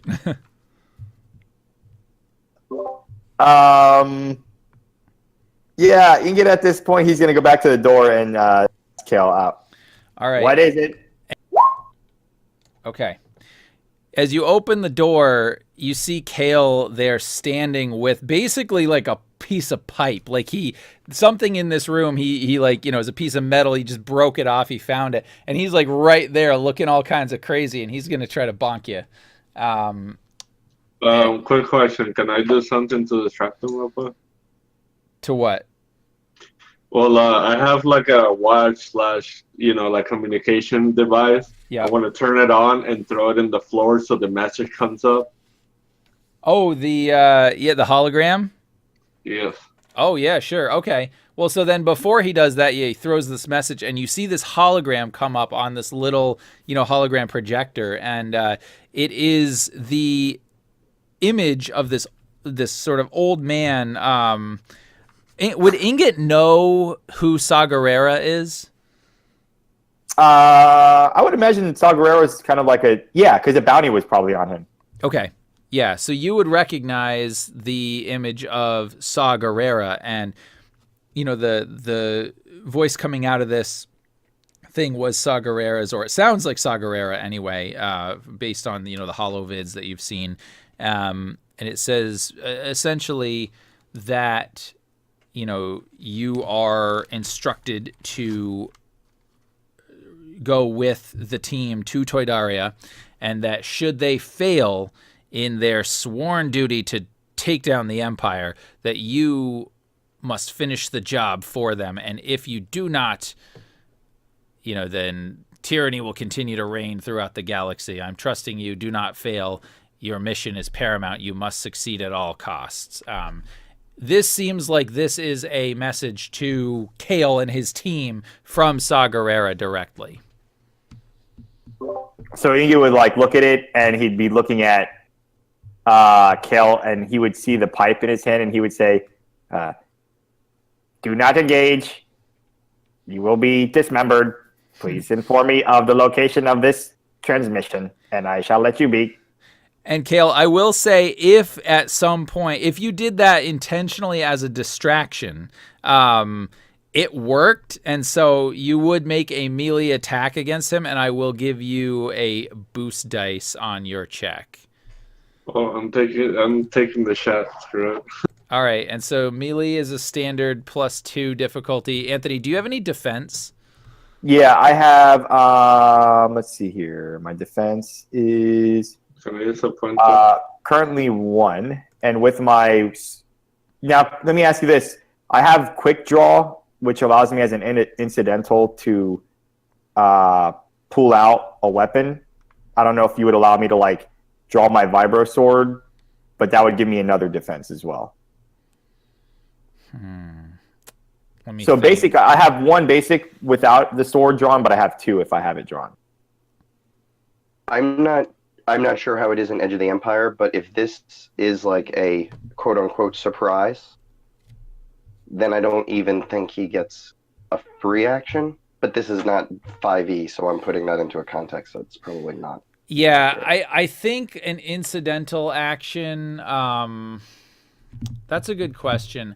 I think for right now, I'm gonna rule no because I think that you would be pretty distracted by this hologram. Yeah, that makes sense. Let's say I'll looking at it and I'm just staring at the hologram while it's talking. Nice. All right, excellent. So, but you do have natural defense anyway. Okay, that makes sense. Yeah, one. Yeah, and I suppose if Kale, if you want to use that last light side point, you certainly can. That will give me 7 dark side points to play with, but I'm okay with that. Correct. So what kind of skill roll thing am I making? So you would be making a melee attack. Did you want to use the last light side point or not? I'll ask them if they want me to or not. You want me to knock them out or not? Oh, here's one that I can use. It says when targeted in combat, I can perform the dodge action, which I suffer strain. But if I'm completely, I don't know if that's natural or not. It just says if I'm targeted. But if it's surprised, I won't use any of my special abilities. I mean, you are targeted. It just says upgrade the difficulty by 1. Oh, damn. And I suffer 2 strain. Okay. In that case, I vote use the destiny point to try to even yourself out there. Yep. And if you don't have a melee weapon on you, Kale, what is your brawn rating? You said brawn? Yeah. Well, yeah. You could make a brawn check if you're able to do that. Otherwise, do you have a melee weapon on you? Well, I don't know. I mean, I thought I found one. For weapons, do you have a vibro knife? Let me check real quick. I thought he found a pipe. Yeah, he did. But I'm just saying in terms of actually using the macro. Oh, gotcha. Yeah. Yeah, the way the damage will work is it'll be brawn plus 2. Yeah, I got a brawn knife. Okay, so just use that for the attack, and then we'll use different damage. Oh, sorry, and yeah, okay, I've got the upgrade for you. I've got the upgrade for the dodge. I've got the boost. So yeah, we should be good to go. Wait. Whoa, damn. All right. Whoa. Holy smokes. Yeah. What the hell is going on here? Sorry, I had to go to the bathroom. There's some PvP. So what is your brawn rating? Holy Jesus. I'll tell you in a second when I find it. Okay. 3. 3. All right. 4, 5, 6, 7, 8, 9. Okay. So this is brawn plus 2. Oh, but I've got 7 dark side to play with. I'm so excited. Okay. So anyway, yes, he hits you for 7 damage, Ingot. Obviously your soak reduces some of that. But it's enough to stagger you probably a little bit. That's a pretty good hit with the pipe. Yeah. Okay, Ingot's gonna. Can he act, or what? What do you want to happen? I think at this point, if you guys want to do this fight, I'm gonna have you roll initiative. Ingot, you'd have to roll vigilance, and Kale, you could roll either cool or vigilance, whichever is better for you.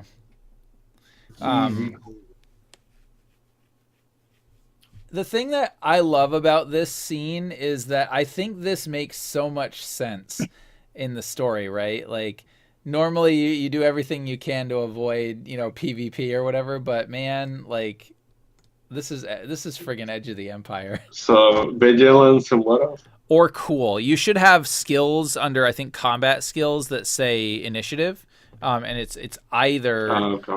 Yeah, you can use whichever is better for you, your cool or your vigilance. Okay. Nice. So he goes first. So he would. So before we do this, I'm actually going to cut over to the other crew, and you guys arrive at the entrance to the Golden Gundark. And let me remove a couple of whoops, wrong one. Well, yeah, you do arrive there, which is nice, right? And then you go into the casino here, and we'll get rid of Ingot. Boom. All right. Similar, right, as you met before with Corellia, and you walk through the lobby, and you notice again the place is under construction like it was before, right? And it seems really weird because it seems like although this is a casino, there's not a lot of gambling going on. There's people here, mostly construction crews, but it's just, I don't know, like for a gambling facility, there doesn't seem to be a whole lot of gambling. But Sasha and Pyrene, you would be, you know, especially, and Hemi as well. You guys would all be sort of met at the door by, you know, a couple of Weequay, you know, that you kind of recognize as Cordella's, not guards, but you know, sort of henchmen. And they say, "Please come with us." Okay. Lead the way. Something out. Sorry, what was that? I just said that I give us like a slight bow, you know, like an acquiescing bow. Okay. Yeah, and Pyrene. And so you make your way into the sort of office area where Corellia met with you guys before, and she looks up, looks at you, Sasha and Hemi, and Pyrene. She looks at you too, but she's more interested right now in Sasha and Hemi. She's trying to sort of size them up. She kind of gives you just like the briefest of nods, you know, just a little head shake, you know, maybe she twirls her leku just a little bit at you, but it's, you know, it's not like a warm greeting. Although I don't know if you would expect one from her or not, but and as she sees you, she kind of just holds her hand out. She says, "Please have a seat." Corellia, and I nod at her, just kind of deferentially. Take a seat. I give a slight grunt as I sit there. Hi, Corellia. Hi, Pyrene. It's been a while since I've seen you. Indeed it has. It's interesting that you've taken up with this crew. Not really on purpose, but I'm with them now. Yes. Well, I do suggest that you be careful, my friend. They do tend to go through crew fairly quickly, and like she's legit like trying to push your buttons, Sasha and Hemi. Like you can tell. Yeah. Sasha's eyes flash, and she gives a really sour look at Corellia. Yep. And Corellia returns this just icy cold stare. And then she sort of looks over to Hemi just to see if there's any reaction. Hemi kind of rolls his eyes, defaulting to sarcasm. Yeah. Well. That hopefully stops now. And anyways, they'll have a doctor to patch themselves, right? And a diplomat. Tell that she believes that she's friends with this person, but she still feels sure. Yep. Wait, no, trying absolutely. To sit in Jimmy's lap? What are you doing here? Technically, if we're being accurate If I here, had I my should put. way, Irene would be sitting by herself. Yeah, but you don't. Sure. To the left. Pyrene's short, and so Sure, we'll make that happen. But anyway, so Cordelia then looks to Sasha and says, "Well, it does seem that you have a new crew, and it does seem that through no fault of your own, you were not able to complete the job that we had for you. So I do have another. Unfortunately, one of our freighters was destroyed in the action over Toydaria, carrying a cargo of some value." So she says, "This is a cargo that those that were ready to purchase it will not accept excuses, and so we need a simple courier to bring this cargo from Nar Shaddaa to our contact on Corellia. I figure this should not be too much trouble for you, a crew such as yourself. You have no problem going into the core, do you?" And Pyrene puts her hand up. And she actually waits. It doesn't really look at Pyrene just yet. She's looking at Sasha to get an answer. Well, I don't have a problem piloting to Corellia, if that's what you mean. But I look at Kemi. And I think that, and I think our crew will be able to handle the job. Just to bring you up to speed with Zygon, Sasha here's our pilot. I'll be captaining. And I'm the diplomat, they said. The Dr. Diplomat. She's the Dr. Diplomat. I figured it'd be best with your friendly relationship and long-term acquaintance that you two would do the communications and she would pass the orders to the crew, if that meets to your liking. And as you said, diplomat, you saw this quirk of a smile, just the briefest one, slip on Cordelia's face, and then she looks back at you and she says, "Irene and I do know each other. However, if you are the captain of this crew, if you are the one that makes decisions, then I will deal with you." And he breathes in. Of course, I expected as much. Perhaps I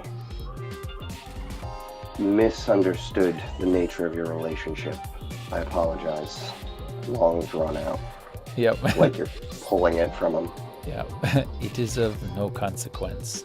And she pulls this silver container out of somewhere on this like suit that she's wearing that looks like it would be too tight to pull anything out of, but she does.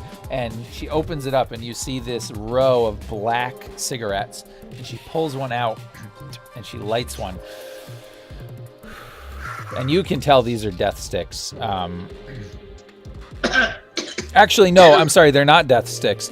As she blows the smoke at you, Hemi, you would recognize Glitterstim, which is a very potent drug.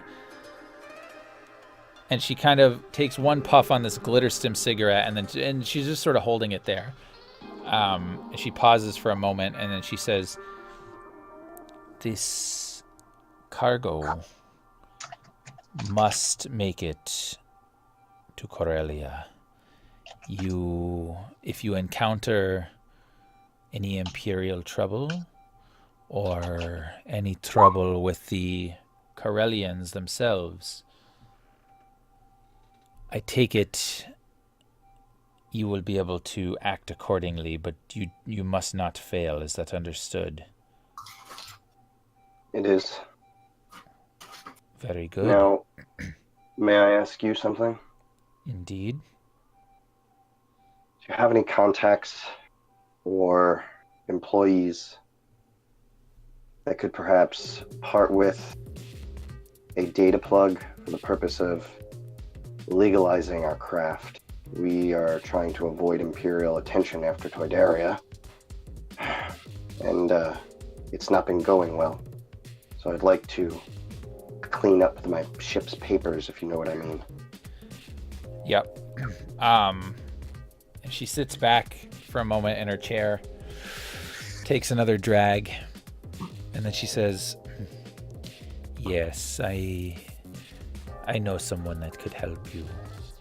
A Bothan. I could contact him for you. However, I will tell you, his rates are not inexpensive. You would owe me a great favor. Not a great favor. I'm sorry. She says you would owe me a favor for sure. And unless you've come into funds that I am not aware of." And he grits his teeth. How much are we talking here? I mean, hacking into Imperial database, making sure that he changes your transponder without damaging it. An expert such as that, well, I think it would cost you more than what you would make on this job, let us put it that way. However, I am a reasonable person, and since this seems like something you need to complete this mission, we can work out an arrangement. He looks over to Irene, Seth. hold your hand up in the air.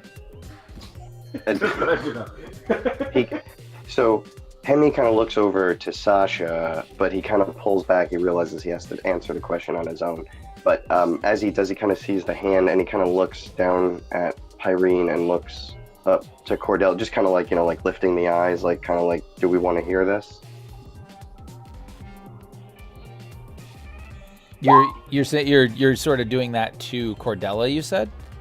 Yeah, like, so obviously Pyrene's raising her hand to talk to Cordella. Oh, right. And I'm just noticing it because I'm looking over to Sasha, and like now I'm just kind of like, like mid-thought, like, do you want to hear this sort of thing? Like, just waiting for her to give him, give him some inclination. If you hesitate, then she'll notice that, and she'll look annoyed, and she'll look over to Pyrene, and Pyrene, she looks at you and says, "Yes, what is it, Pyrene?"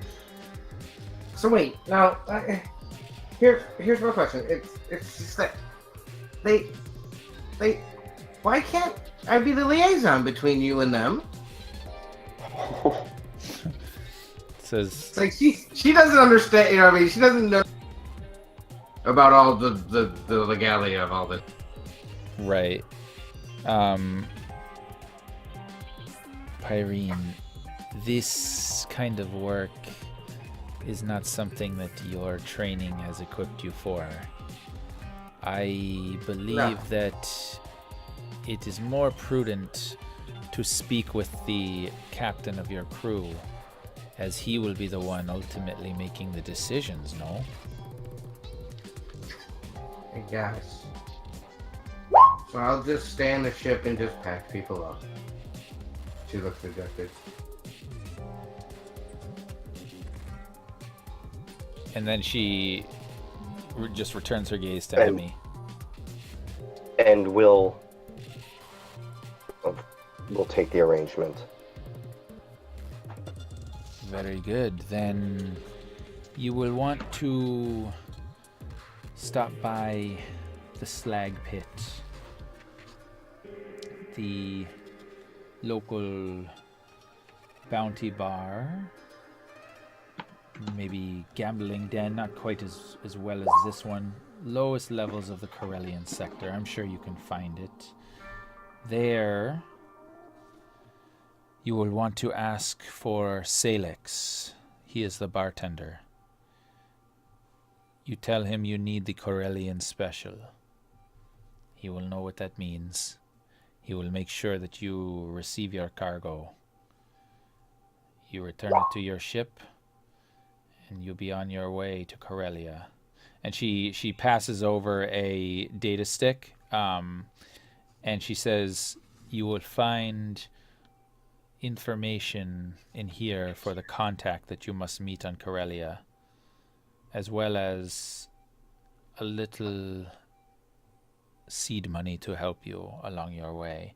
But I will tell you that if you do complete this mission successfully, and I get confirmation from my contact on Corellia, let us just say this will prove to us that you are valuable to Durga in the organization, and credits will be in order. I already am. Yeah, Nami kind of gives a look like this is good news, bad news. Do I have to go with them? And she returns her gaze to you, Pyrene, and she says, I do not care who you choose to work with as long as you continue to make your payments. And you have a different job for me. No, right now I do not. But it seems your best option is probably to work with a crew willing to take you. And they seem to be. And her voice is dropped in register. Like she's dejected, you know, and fine. She kind of slumps down in the seat. Looks pitiful. And if Hemi has said, yes, we will take the arrangement, then she says, excellent, you will find everything you need on the data stick here. Do you have any questions for me? No, I don't. Very good, and do not linger too long. This is somewhat of a time-sensitive job. Just long enough to see, and then I just actually wanted to ask you, what's the spelling on that guy's name? You said Salix, I believe? Salix, S-A-L-I-X, yeah. And what about a Bothan? He is a Bothan. That's yep. the Bothan. Yeah, it is the. Well, no, sorry, she did not give you the name of the Bothan that is her contact that could hack into the boss database for you. This guy is somebody different. Yeah, he's just happens to be the Bothan bartender of the Slag Pit. Okay, and what about the ship, Cordelia? She says, what about the ship? It sounds as though Hemi and I have an arrangement. If you... Oh, I'm sorry, I'll just sit here and be quiet. She says, if you wish, I will put you in touch with my contact, and he can arrange for matters to deal with your transponder issue, but you will owe me. Are you amenable to that? Yes, we understand. It's what has to be done. Can't fly in Imperial space without Imperial transponder codes. Alright, so just meta-wise, you guys have a group obligation, just a 5 obligation to Corellia. Debt obligation.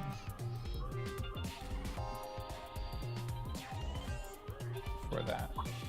Okay, is that it? Yep. To Corellia. Alright, excellent. She says, then you go make your arrangements, and when you return to your ship, give me a call, and I will make sure that my contact finds you and does what needs to be done. Does he have to come out our ship? Yes, he does, if he wishes to alter the transponder. Unfortunately, that cannot be done remotely. And she kind of turns her head and looks at the other two. And then turns her head back down and looks away.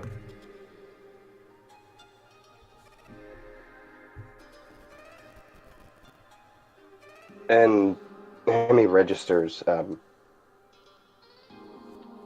but they needed transponder codes. Mm-hmm. She says, well, if you have no other questions, then I think we are done here. Yes, we'll be seeing you. Very good. All right. If Ingot doesn't leave, Pyrene doesn't. She just so. All right, sure. And for a moment, I'm actually going to cut back to the ship to resolve this conflict that we have going on here. So right now, it looks like Kale is going to try to bonk Ingot again. So, Kale, you have the initiative. What is it that you're going to try to do? You've just hit him with his pipe, or with this pipe. I got a quick question. I get advantage from last time, right? No, because you didn't have any. You didn't have any advantages. I think you just had successes, so that just added damage. Had you gained any advantages, you might have been able to. Gotcha. Okay. Yep. Well, what I want to do is I want to clock him again, but this time instead of swinging down up, he's going to swing up, like, trying to hit him in the jaw. Okay. Awesome. Yes. Well, then, same. I'll do the dodge again as well. Okay. So we do normal 2 purple, 1 upgrade. You have your 1 defense, and you have not yet been able to pull your sword, I don't believe. But you'll be able to on your turn as an incidental. All right. And So vibro knife again? Yep, but hold on just a minute. I'm going to use one of my dark side points and upgrade that baby again. Because, the rebellion in this time, sorry, the force is not with you. But go ahead and roll. Oh, my. Holy crap. What is going on here? I forgot to aim. Shit. You don't even need Oh my it. goodness. Dang. Okay. So, Ingot, you're going to get I presume that you will still be up, but maybe not. So 3, 4, 5, 6, 7 wounds, obviously negated by any soak that you have. You will get a boost dice on your next check for that threat. Now,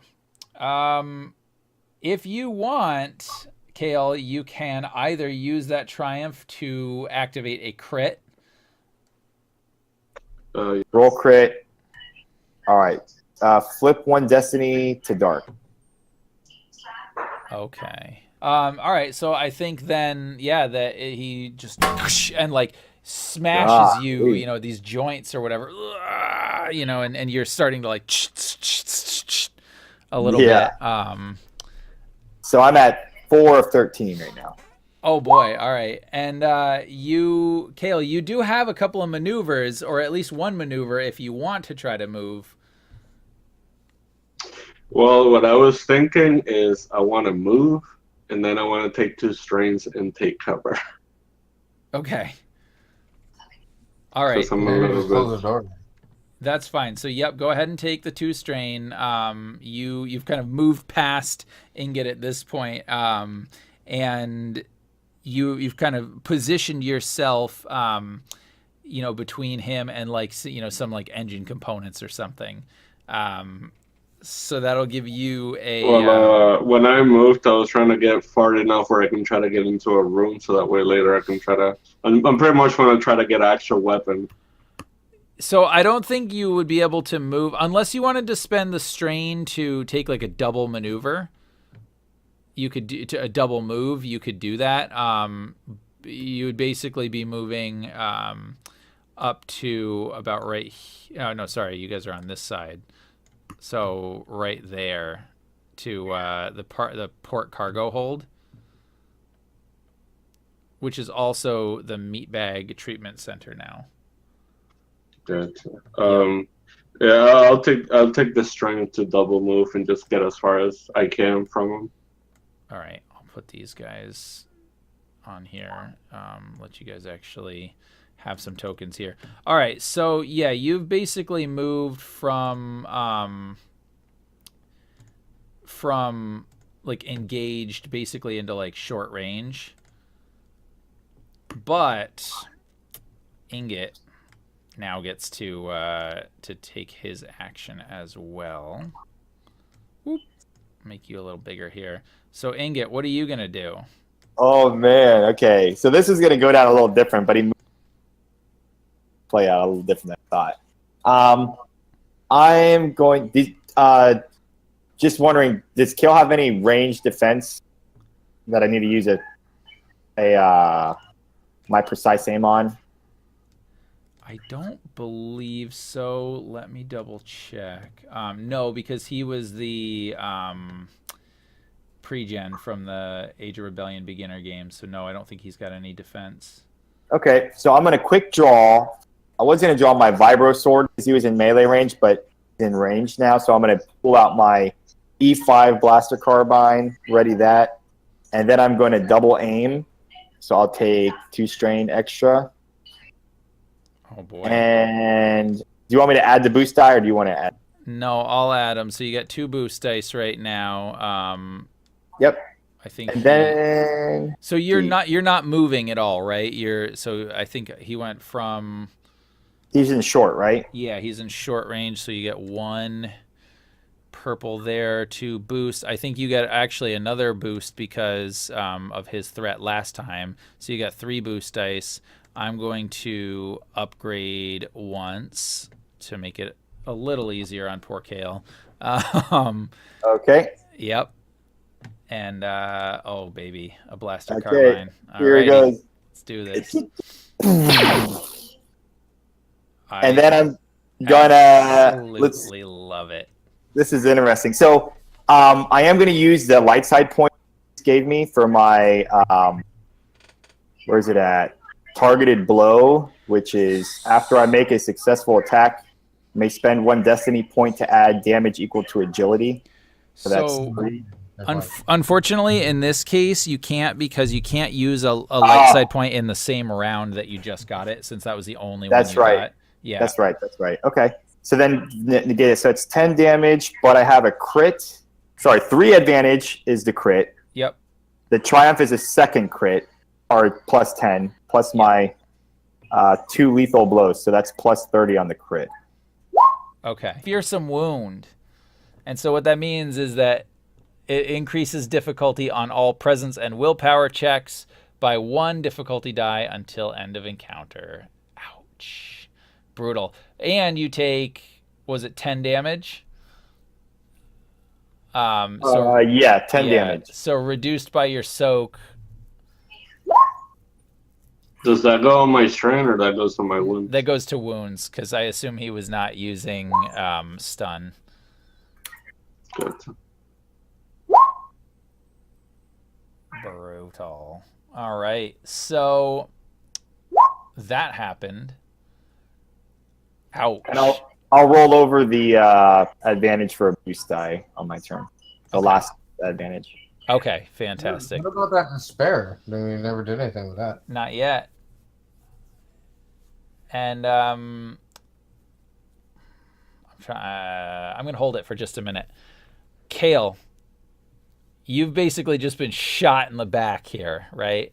Now, did you want to try to run, maybe into the cargo hold here and see if you can, I don't know, even, or do you want to try to run up to the front of the ship and try to get close to the port where you can leave the exit ramp?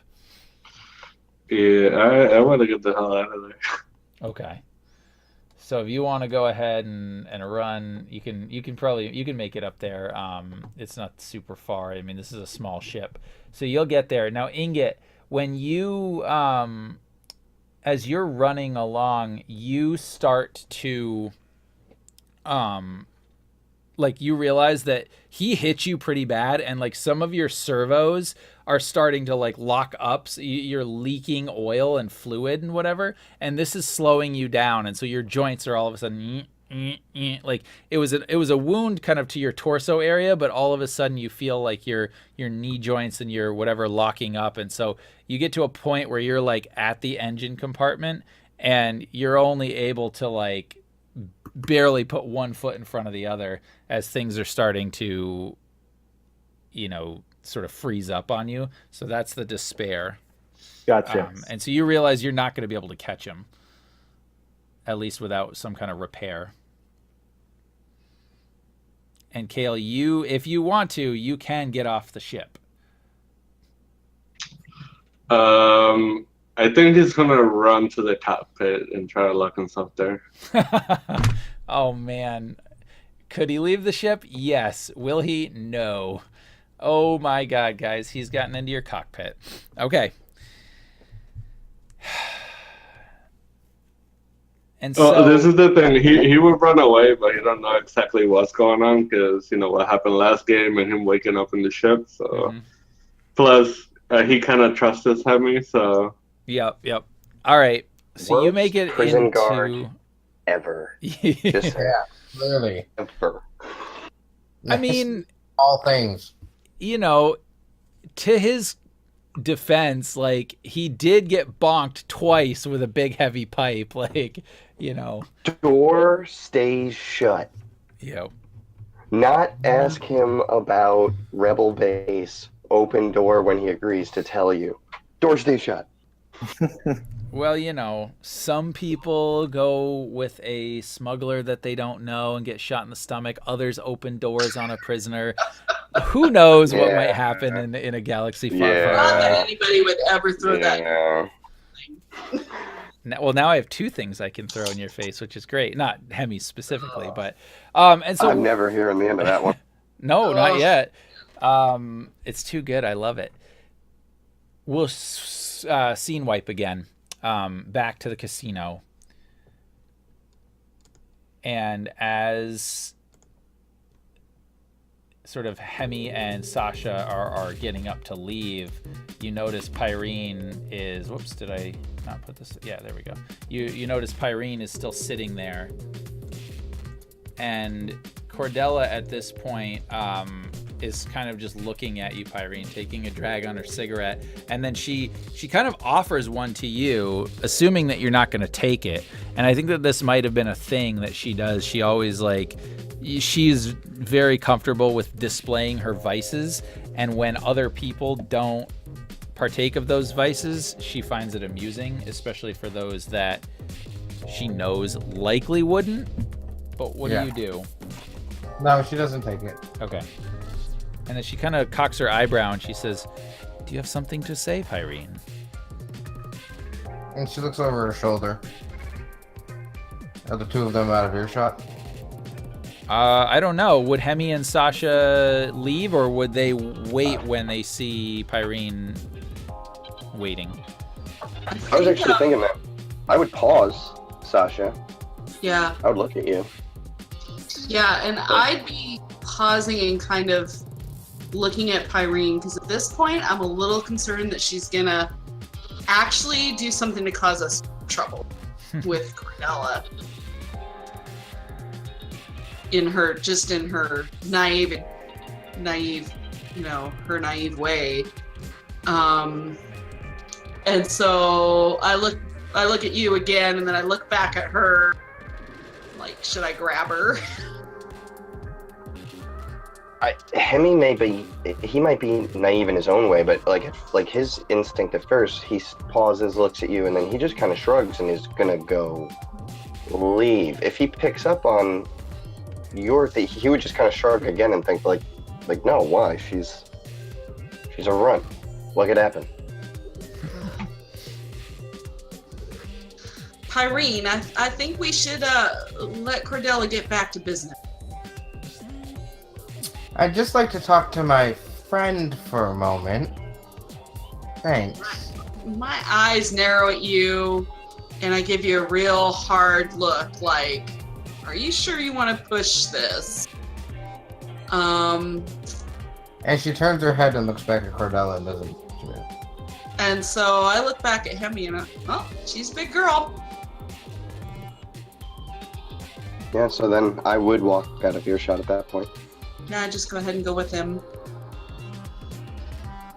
All right. And so as they leave, she looks to you, Irene, and she's waiting. And I'd like to do this in our private chat. Okay. Then we can certainly do that. And I actually think that this is a good time to end the session as Hemi and Sasha walk out into the lobby. Pyrene is waiting as the scene sort of wipes, and it shifts back to the Mustang Sally as Kale frantically runs into the cockpit, slams his hand on the door, to close the door, realizing that there's probably some way to lock it, but in his haste, he doesn't quite lock it. But it seems as though Ingot is like, and kind of stuck, waiting to try to kind of repair himself enough that he can move. And Kale, I'm going to give you the last action here as you're sitting in the cockpit of this ship. What are you going to do?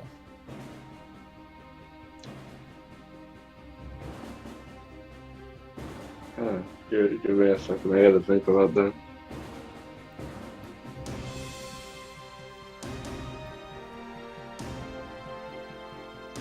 I guess if anything, can I try to find a button so I can send them a message? Oh yeah, who do you want to send a message to? Hemi. Yeah, let him know that the crazy robot is about to kill me. Yeah, sure. For the sake of fun, I will say that you guys have the comm system linked to your internal comms, and so the last thing that happens is, Hemi, as you're walking out into the lobby, your comm goes bzz, bzz, bzz, bzz, and you pick it up, and you basically get this message frantically from Kale saying, "The robot attacked me! The robot attacked me!" And then we have a star wipe, and the scene fades out, and you have the Star Wars sort of music, which I'll play here. Although you don't have victory music, which I consider this. And until next time, this is what happens on Edge of the Empire. Awesome. But for anybody watching... No, I've never read a character who do such a thing. No. For anyone watching, we will pick this back up on Sunday, April 22nd, 2 weeks from today, at 8 p.m. Eastern-ish. So if you want to see what's going to happen, tune in then. And next week, we've got Anthony running some Blade Runner-esque type cyberpunk using Genesis system. So that should be very exciting. We're looking forward to that as well. For sure. Awesome. All right. Well, that is it. This is Sam signing off. Everyone have a great day. Thank you guys for watching. If you're interested in more of this series, go ahead and check out the playlist above. And don't forget to like, subscribe, and share this video. And please leave a comment. Thanks.